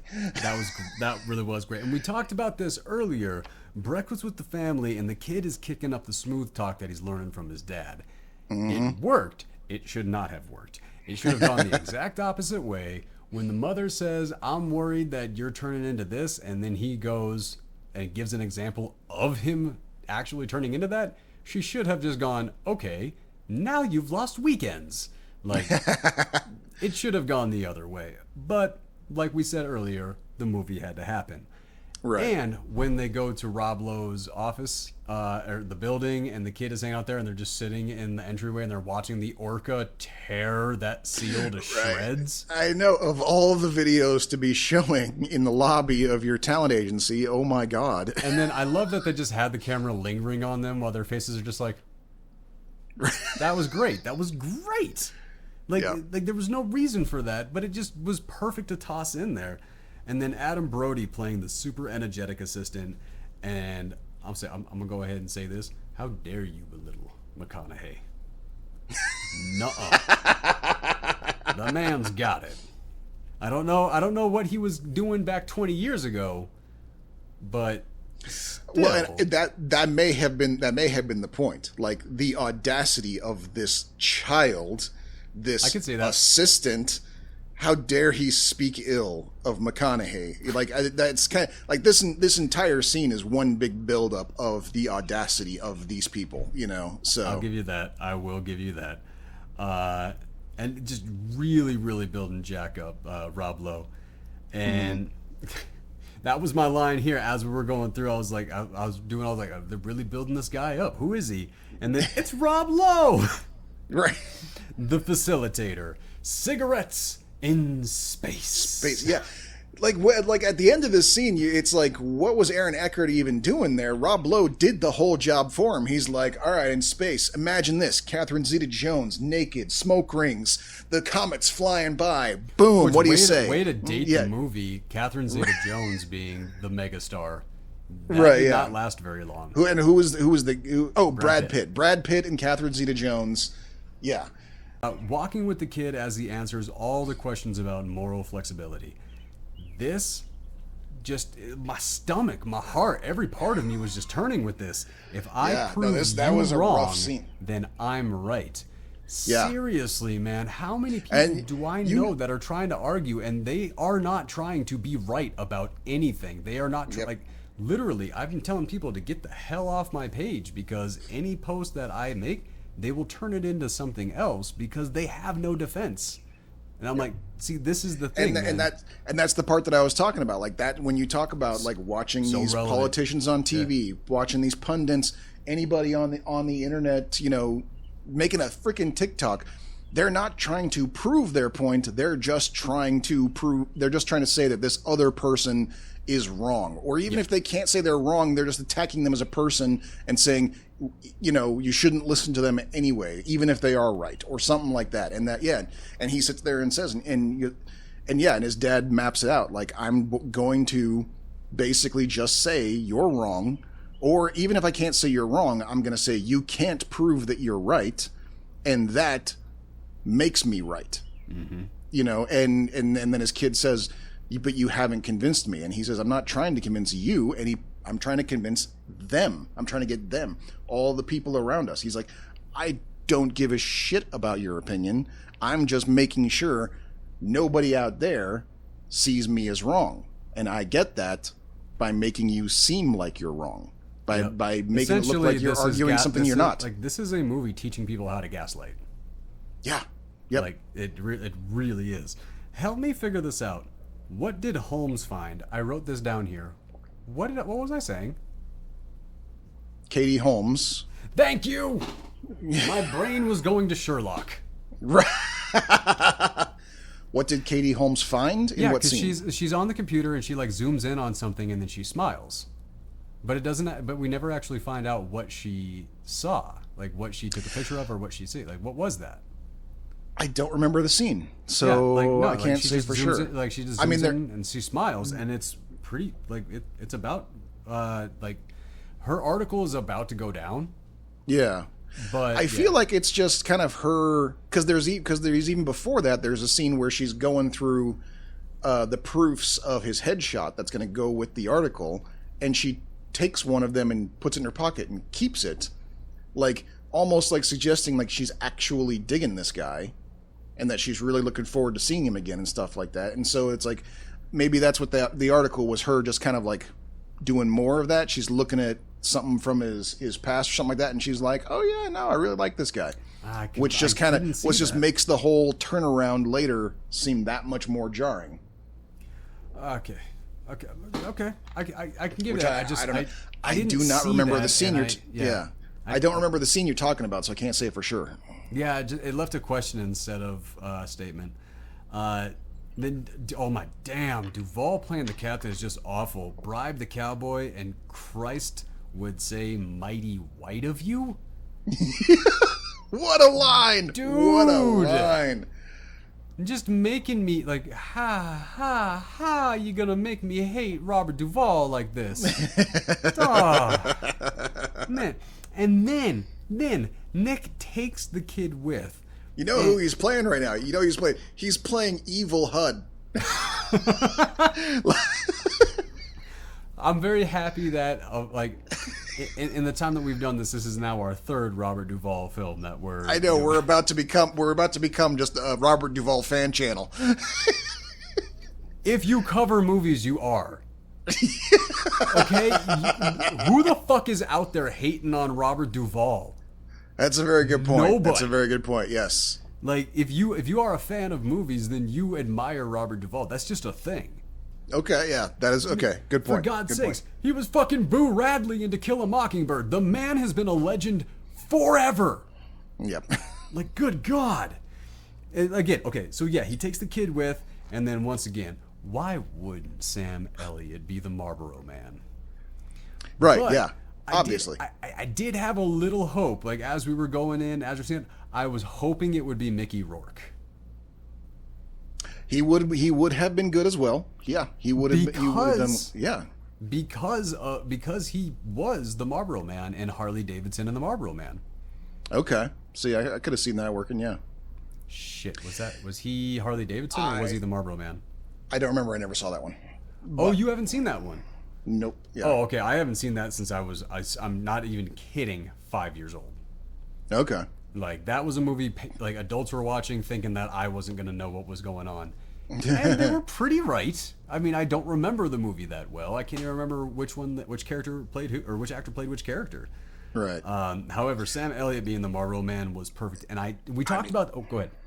Yeah, well, that's one of the things that kind of struck me. I don't know why I didn't notice this when I saw the movie. This is like maybe the fourth time I've seen this movie, and I think this is the first time this hit me, was the fact that they just straight up call him the Marlboro Man. Like, usually when you see movies like this that have commentary on these products, they will shield themselves from, lawsuits by saying, like, oh no, it's not Marlboro, it's Macboro or something like that. You never hear when the people they will have, what is obviously McDonald's, but they won't call it McDonald's, it's called McDowell's or something like that. They will have a little thing where it's like reference Coming to America. Well, hey, it's a classic. We all know what I'm talking about. Is. But but that's the thing is that usually they kind of like it's just close enough so you know who they're talking about, but just different enough to shield them from any sort of like, hey, you know what? If you're, it's also like if they're not paying, you're not saying, it's that same protection. It's like it's like A, protect yourself from a lawsuit, but also B, if they want their name said, they got to pay for it, kind of thing. But they just straight up, they're talking about the cigarette brand Marlboro, and they're talking to the guy who was the Marlboro Man, for so many years. Like, they're just flat out saying it right there. But this is also something that parallels exactly what actually did happen in real life. When the Marlboro Man, like all four of the Marlboro Men all four actors who played the Marlboro Man all died of lung cancer, except for one who just died from it was still his lungs stopped functioning. And when the lawsuit was coming up, Marlboro straight up tried to claim that this actor, all the proof and everything like that, didn't work for him. They just tried. He literally tried to say that he tried to say that it didn't happen. This guy got cancer. He never worked for us. The guy who was on billboards and everything like that. That is a true story. That parallels what actually happened in real life. They tried to say that as a defense, that this person who was the face of the company did not work for the company. That doesn't even make any sense. But they tried it. What idiot executive thought that one up? Like, are we gonna act like that's not on TV every single day? Yeah, no, it's a very good point. Yeah, not only do they try it, but somehow it works. Yeah, it's weird. Yeah. This whole scene, though, Sam Elliott, like, look, what we were talking about earlier with just Oscar bait written all over this scene. And then he comes out. We talked about this before we went live, actually. So, Sam Elliott, when he was reading this, he told the director, he's like, I don't want it to be a shotgun, I want it to be a rifle. So, and that was his thing, and the director agreed. But when it came to the day of shooting and when it was time for it to actually happen, he forgot about the whole rifle deal. So he ran to the prop wagon and he made sure that there was a rifle there. So he put out 2 shotguns and the 1 rifle that was there for Sam Elliott to choose. Sam Elliott went up and he picked up the rifle, and the director asked him, which is dumb, and we both agree with this, do you need somebody to show you how to use that? Asking Sam Elliott in 2005 if he knows how to use a gun. That kid's lucky he didn't just like get headbutted right there. You know, it's like, I'm Sam Elliott, bitch. Like, but really, but Sam Elliott's response, perfect. He's like, nah, this one's mine. Sam Elliott brought his own fucking rifle. Yep. So that scene where he comes out of the house with the rifle and he cocks it and aims it, that is his gun. He brought that from home to make sure that the deal that he wanted for that was. But also another, like, I can't believe I didn't bring this up earlier. The director, I said his name, I already forgotten it. Jason Reitman. Thank you, Jason Reitman. So Jason Reitman, every single actor in this movie was the first choice for this movie. He wrote a handwritten letter and he sent it off to every single actor, and he in the letter he explained why they were the perfect actor to play this character. Good for him. Nobody said no. This movie was made exactly how it was written, exactly how he pictured it. Every single actor, everybody is exactly who he imagined. Yep. I gotta say, doing that, writing that letter, taking that time, doing that, I really, like, I got a lot of respect for him for doing that. Sure, yeah. Like, that was a really incredible thing. Well, this is Ivan Reitman's son we're talking about. Oh, I didn't know that, but that does make sense. Yeah. No, Yep. okay. So okay. yeah, this is someone who comes from a legacy of loving the craft. So yeah, this is not a shocker to me at all. Yeah. No, so that's nepotism working out. Yep. Sometimes it does work out in our benefit, for sure. Yes. Dude, Maya Hawke, I'm so happy that she decided to become a performer because she is delightful. She's amazing. Yes, for sure. I agree. Yes. This whole scene, though, with the kid coming up and eavesdropping to him talking him into taking the money, and how Nick goes through and convinces him to take the money and performing it all out. This whole scene, if you have no interest in seeing this movie, then the only thing, what I'm going to say is the must-see aspect of this movie is this scene. Right. Basically from everything with Sam Elliott, like the whole Sam Elliott chunk chapter, that has to be seen for sure. It is gut-wrenching, it is powerful, it is amazing performances, it is a window into the world that you were afraid to look at. Like, it is remarkable, amazing. It is incredible. I like that when he says, I think I can handle Nick Naylor. Like, William H. Macy, the confidence in there. It's like, I don't know, buddy. Yeah. Oh my God, and I completely forgot about Dennis Miller.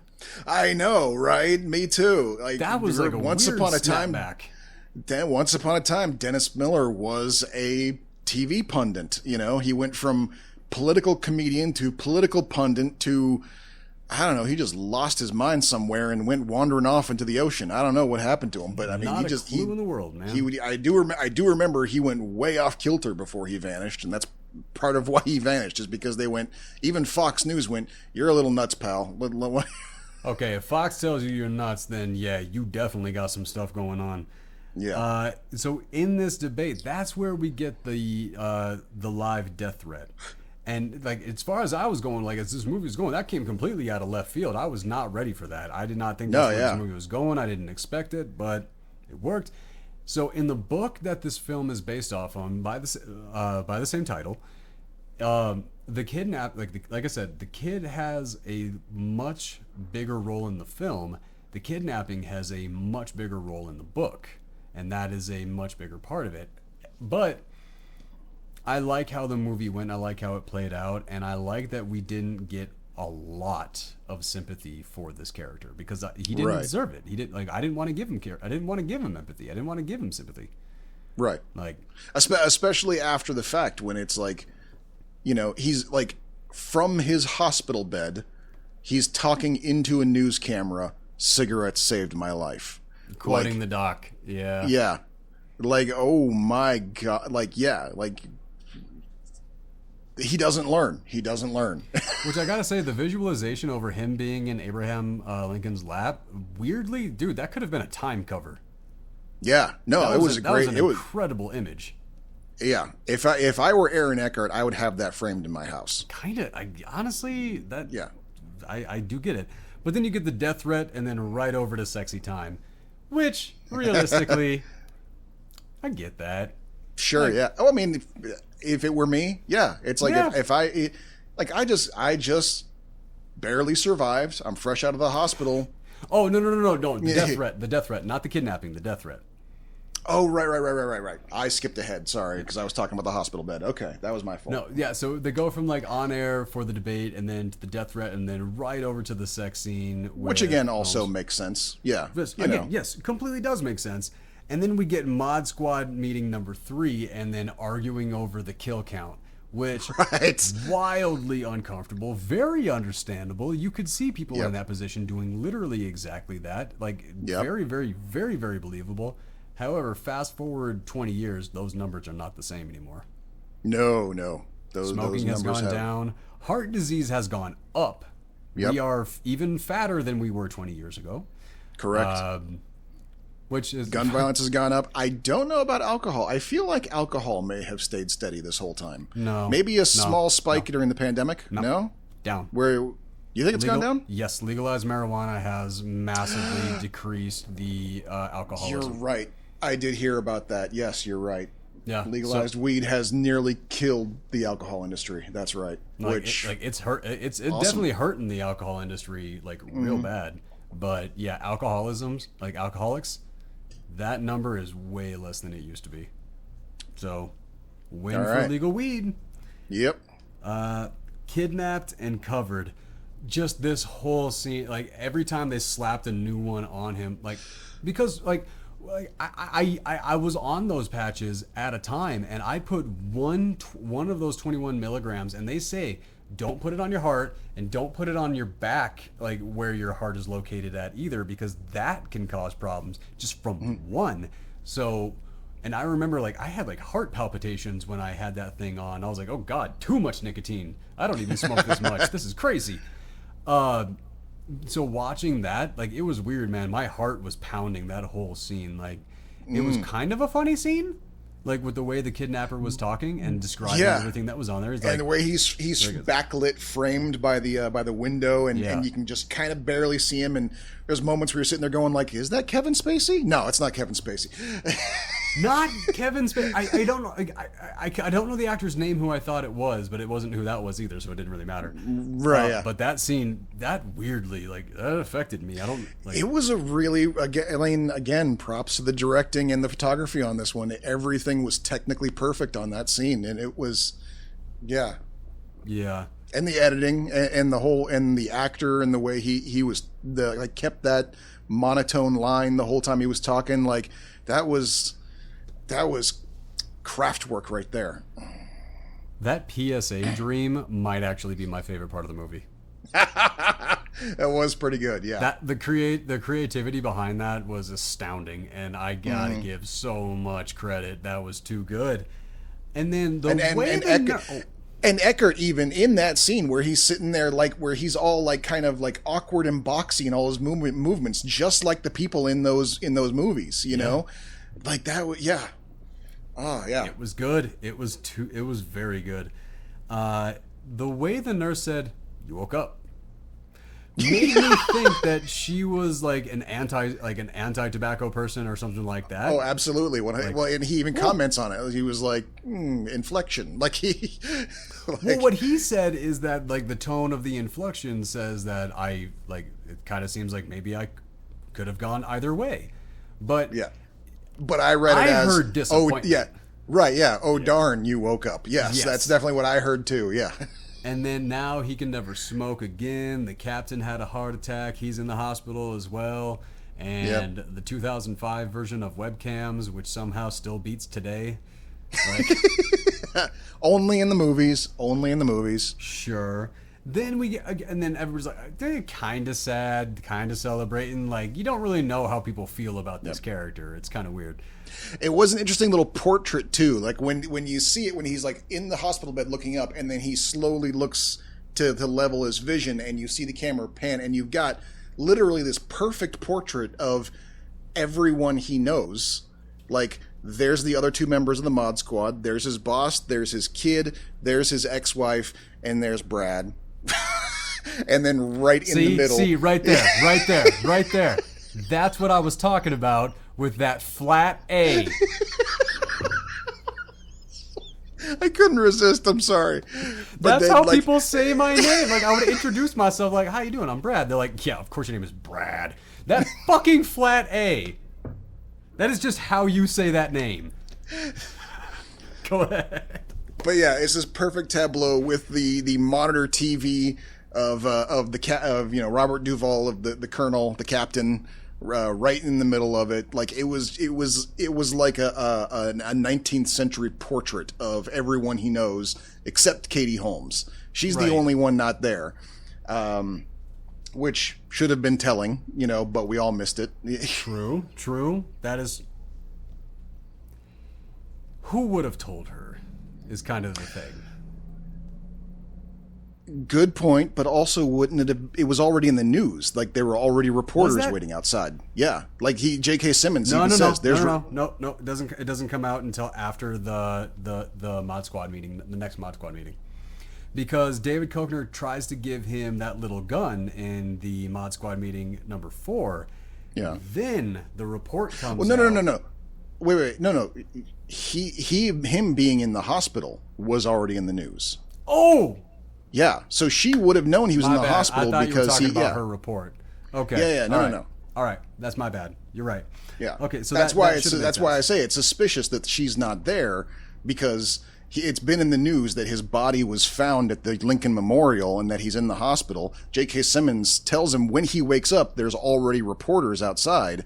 But Katie Holmes, the reporter that he's been boning for the last on Big Tobacco side.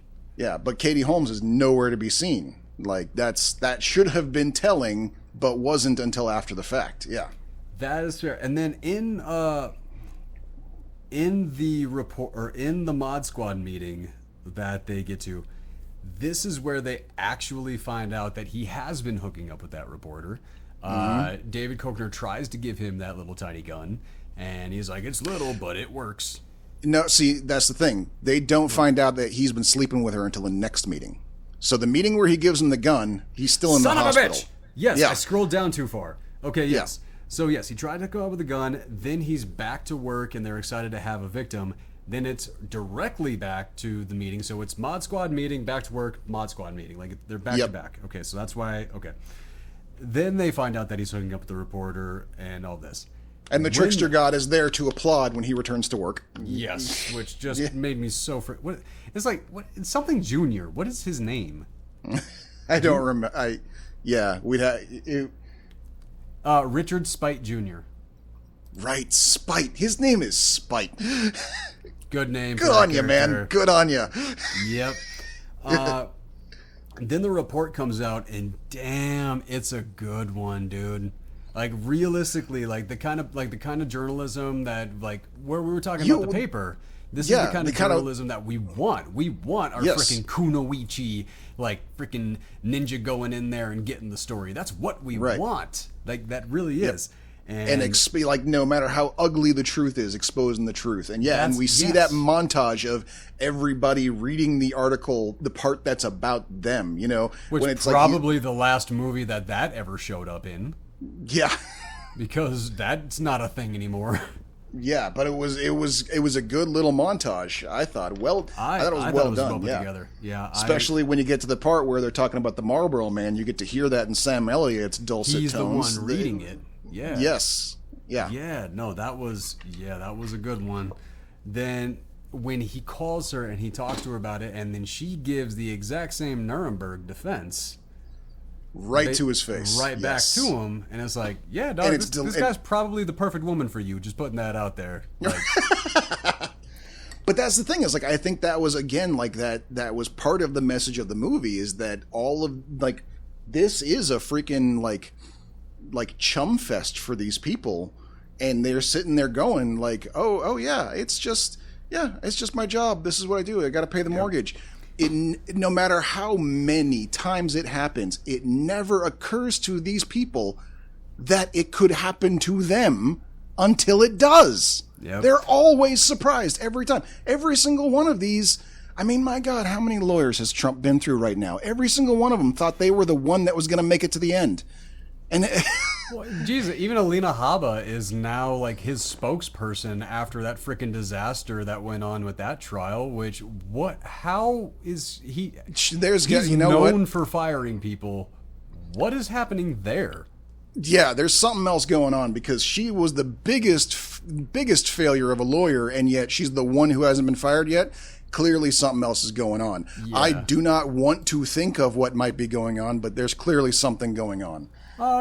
Just more Time magazines and everything like that, and spanky hotel rooms. Sure, yeah. I meant to look this up, but like I said, with what happened yesterday, my brain hasn't been quite in.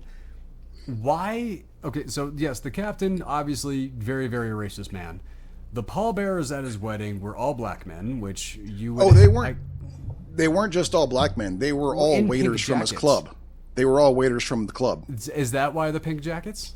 Yep, that's why. Okay, I was gonna look up something. I was gonna look that up and see if there was a specific connotation. Yeah, no. If you go back to the scene of when he shows up to meet him at the club, that's their uniform, and it's the same thing. All the waiters at the club are all black men in pink uniforms. But that's the thing. So go ahead. But yeah, that was kind of, which is interesting that those are his pallbearers. Of all the people in the world that would carry his coffin, it's kind of like, man, this guy to the very, very end was just like, even in death, he's a racist SOB making these poor guys carry him to his grave. Like, wow. And then added to the fact that they even went ahead and put his favorite drink on the coffin once he was there. Like, this dude lived and died a fucking plantation owner. Pretty much. Okay, so our main character, he's crushed, and the kid comes to visit, and he gets revitalized to do what?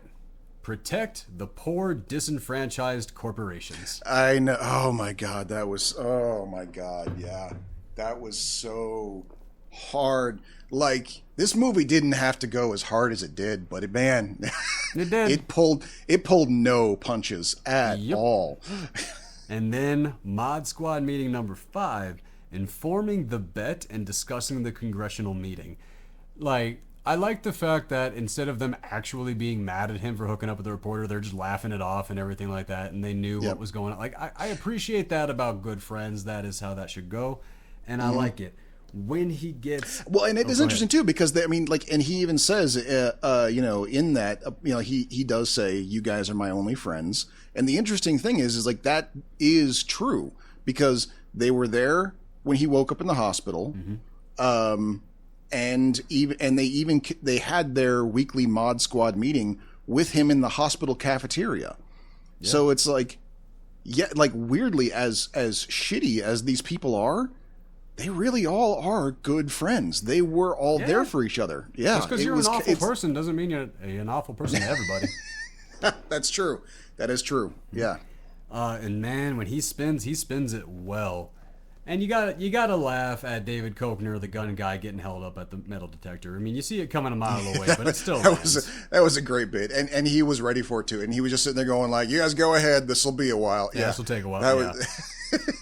Watching Macy try to guide people into mentioning Nick Naylor when the other witnesses couldn't remember Nick Naylor's name, right? And he's like trying to guide him to there and like that. It's like, yeah. I watch a lot of C-SPAN. This happens. It's really annoying when it happens, but it does happen. But Nick's got all the answers, and the thing is, he is correct. Because that's and that's the thing. It's all about the rights. And even when he asks him, when your boy is old enough, when he turns 18, will you let him smoke? And the thing is, the answer is very obvious. It's his choice, and that's right. Like, yeah. And at that point, like, a long version of the answer would be like, look, he knows what I do. He knows the facts. When he turns 18, I have no choice but to trust him at that point, and his life is his own from there on. I think, if he wants to smoke, I'll buy him his first pack. Might have gone a little too far, but at the same time, it's kind of, it does kind of make sense. It's right up there with, when my kid fathers who say when my kid turns 21, I'm buying him his first drink. That sort of thing. It is very much in that same vein. It's like, if he's gonna do it, like Nick Naylor's point was perfect. Where does education come from? It comes from the public school. You teach them. Your job, like the public school, like the education system's job is to teach them, and then it's my job to guide them. Right. Like, man, he really nailed it. Yep. Like, he nailed it to that point. But it's a rough one too, because it then, like, because then we get to that whole, like, I could bring this all the way back around to the Good Place TV show, where the basic premise of that is there is no ethical behavior under capitalism. It's like you might have brought your mom flowers for Mother's Day, but those flowers were farmed by abused, overworked immigrants. So you're actually a bad person. And it's like you can draw those same conclusions when it comes to tobacco. It's like, sure, yes, it is on you to educate your kids, but also at the same time, how responsible can you be for the millions of dollars of advertising being spent to convince your kids otherwise? Like, where does that responsibility line get drawn of, am I really truly expected to stand over my kid's shoulder every day, and every time a cigarette commercial comes up, go, by the way, those things will kill you? Is that really my job? Not anymore, no. That's true. But that was basically the debate that was going on. When I was a little kid, like, dude, the smoking Camel, Cools, all that stuff, like, dude, they were everywhere. Oh no, yeah. I remember especially in the neighborhood where I grew up, there was like Joe Camel billboards along the street everywhere. Like, that was the one brand I recognized was Camel. Camel and McDonald's were the two things I knew in the world, because that's where were on all the billboards in my neighborhood. And now, the final note of the film turns down the job, and it's hard to tell what lesson, if any, was learned. For Nick, clearly, he learned nothing. Nick's son learned how to be a devious little shit. I think that's kind of the lesson here was not for the characters. The lesson here was for the audience of, true, but what is the lesson? This is how this shit works. Like, and you should recognize what it is. Like, whether and to a certain degree, he's even saying like sure, like his speech is, the education is out there, people should know. They're basically saying, this is on you. This is on you. You should be able to see through the bullshit and make your own choice. All right. You ready to give final thought? Am I ready to give final thought? Yeah. Okay. Yeah. My final thought, this movie is an absolute must-see. 100%. Everyone should see this movie, because considering how much more gaslighting-based media there is out there now versus when this movie was even made, the lessons you learn about how this shit work are more important now than when this movie was made. Regardless of cigarettes or alcohol or guns, like, this methodology, this manual of what he uses to quote unquote win arguments is in full fucking swing all over the place, and everyone should know how to watch out for it and defend themselves against it. This is we should be showing this movie to 6th graders, for fuck's sake. Like, this is important shit. It is. I don't think I have anything to stack on top of that. Like everything that you said, I wouldn't have said it, but I do agree with it. Like you're right. And then and then on top of that, luckily, Reitman turns out to be a really, really good director. So on top of it being an important message, fucking A, is it really well made? It's very entertaining. It's not very good to watch. not a difficult movie to watch at all. Like, no. All right. Well, any final thoughts? That's it. Yeah, that was the reason why I wanted to put this movie on here, was because it is. I see the purpose, and I got to agree with it. Like this is a must see for exactly the reasons you said. And I'm gonna say, like, just no matter what, you gotta see that scene with Sam Elliott and Aaron Eckhart. Yeah, 100%. Too good. All right, guys, that's gonna bring a close to episode 11. Thank you for smoking and One Night at McCool's. Drop a line in the comments and let us know which one you think was the best. Right. See you guys for the after hours. Whoa. No? Oh, no? You haven't decided yet? No. Next week. Right, next week. Right, we got to decide on next week. So I'm giving you the option.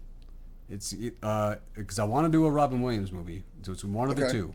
It's either Jack or Toys. I'm going to choose Toys. I figured you would. Yes. It's been a long, long time since I've seen that, and I kind of want to see if it holds up. And I even had a conversation with my kid about it the other day, and so it's been on my mind for a little while. The only actors I can remember being in that is Robin Williams, Joan Cusack, and LL Cool J. Yep, and they were all very, very good. Yes. I can't remember who played the brother, the general brother that came in and started taking over. Who played that guy? I feel like I should know who that is, but I don't recognize. But I don't know. I know that I don't know the actor by name. Right. So what do you got for me if you're doing Toys? Well, interestingly enough, it didn't occur to me until just now. Well, okay, I'm going to give you a choice then. All right.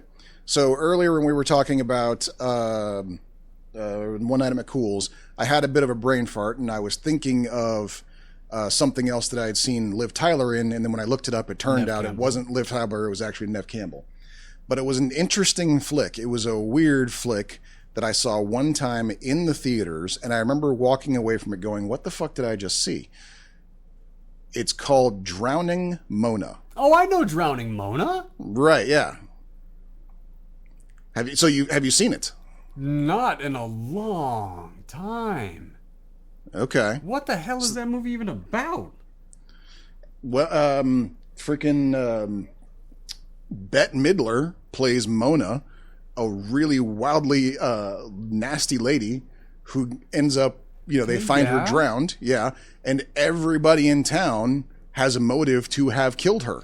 Okay, yes, yeah. I have seen this. All right, yeah, I'm doing Drowning Mona. What was your other option going to be? My other option was going to be actually a nearly brand new movie, came out only about 3 or 4 years ago, called The Sword of Truth. Yeah. And remember when I was telling you about how I was trying to step out of my comfort zone and go see more art films? Mm-hmm. This was the first one I saw at the Art House movie theater. It stars Mark Maron, and it's about he's a pawnbroker, and someone brings him to try and sell him a cavalry sword along with documentation that supposedly, according to the documentation, is evidence that the South actually won the Civil War.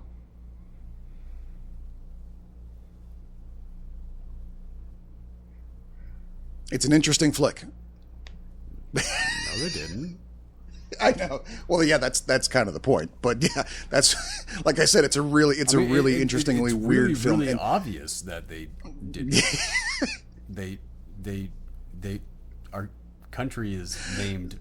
Okay, anyway, yeah. No, I know. Why? Yeah. Why would the side of the war that won the war give up everything about their side, Right, yeah. but that's one of the interesting things about this movie, is that it kind of delves into the fact that some of this sort of rebel flag flying cavalry folks, They literally do harbor an actual like conspiracy theory that they actually won the war, but it was covered up for some reason. Like this is a real actual thing in some Southern circles, and this is a movie about that. And it's like I said, it stars Mark Maron. It's pretty funny. I already know the movie that I'm gonna hit you with to juxtapose that because like that is like it's a movie called Warriors of Virtue. Is that the one with the flying kangaroos? That's the one with the flying kangaroos. You know what's crazy? I was supposed to see that movie in the theater, but when I showed up at the theater, it wasn't playing anymore. I was too late. You know what I ended up seeing that day instead? What? Austin Powers. Ah. Okay. One of the main. Probably the only Mary Jo Beth. Like the woman that I said that was in both of these movies this week that like, only had 27 credits. Yeah. Do you remember when Frau gets into the lesbian relationship with Unibrow? Right. Yeah. That's Mary Jo Beth. Unibrow. That's awesome. How did we mention 3 of this woman's credits all in the... Wow. Jesus. Okay, but Warriors of Virtue, it's been a long time since I've seen that, but it was a weird film where the United States and China, like, actually got together to make this movie. Like, this was something that was actually a multi-nation project. Interesting. Okay. And I cannot remember if it's horrifyingly awful or good, and I'm just I'm just curious to go back and see it again. So okay. Those are. So do we want to do those? So do we want to do those 2 next week? Maybe we'll do Sword of Truth. Well, we've been talking about sliding in an extra episode to try to cover for an off week. Why don't we do that on like Tuesday or something this week? Sounds good to me. Yeah. All right. So and then this week. All right, so for this week, I'm doing toys, and you've got Drowning Mona. Okay. For the official show, and then yes, and then we'll pre-record a Warriors of Virtue and Sword of Truth, which gonna be a funky episode, man. Yeah, I'm 90% sure Sword of Truth is still on Netflix right now. It was when I last checked. Yeah, it was there when I last checked, like last month. So. And One Night at McCool's, for anybody who wants to watch that, it's a little bit tougher to find. It's not on Amazon. However, if you kick your VPN over to UK, it's on Netflix. There you go. That is the reason to have a VPN. That is the only reason to have a VPN, is just changing it so you can see what's available in other countries. Have you heard about the fake menu that Netflix has?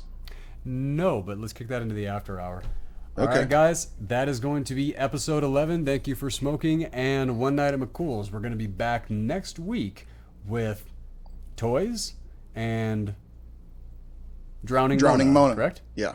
Yep. Okay, with toys and Drowning Mona. Thanks for staying with us this week, guys. See you next week. Adios.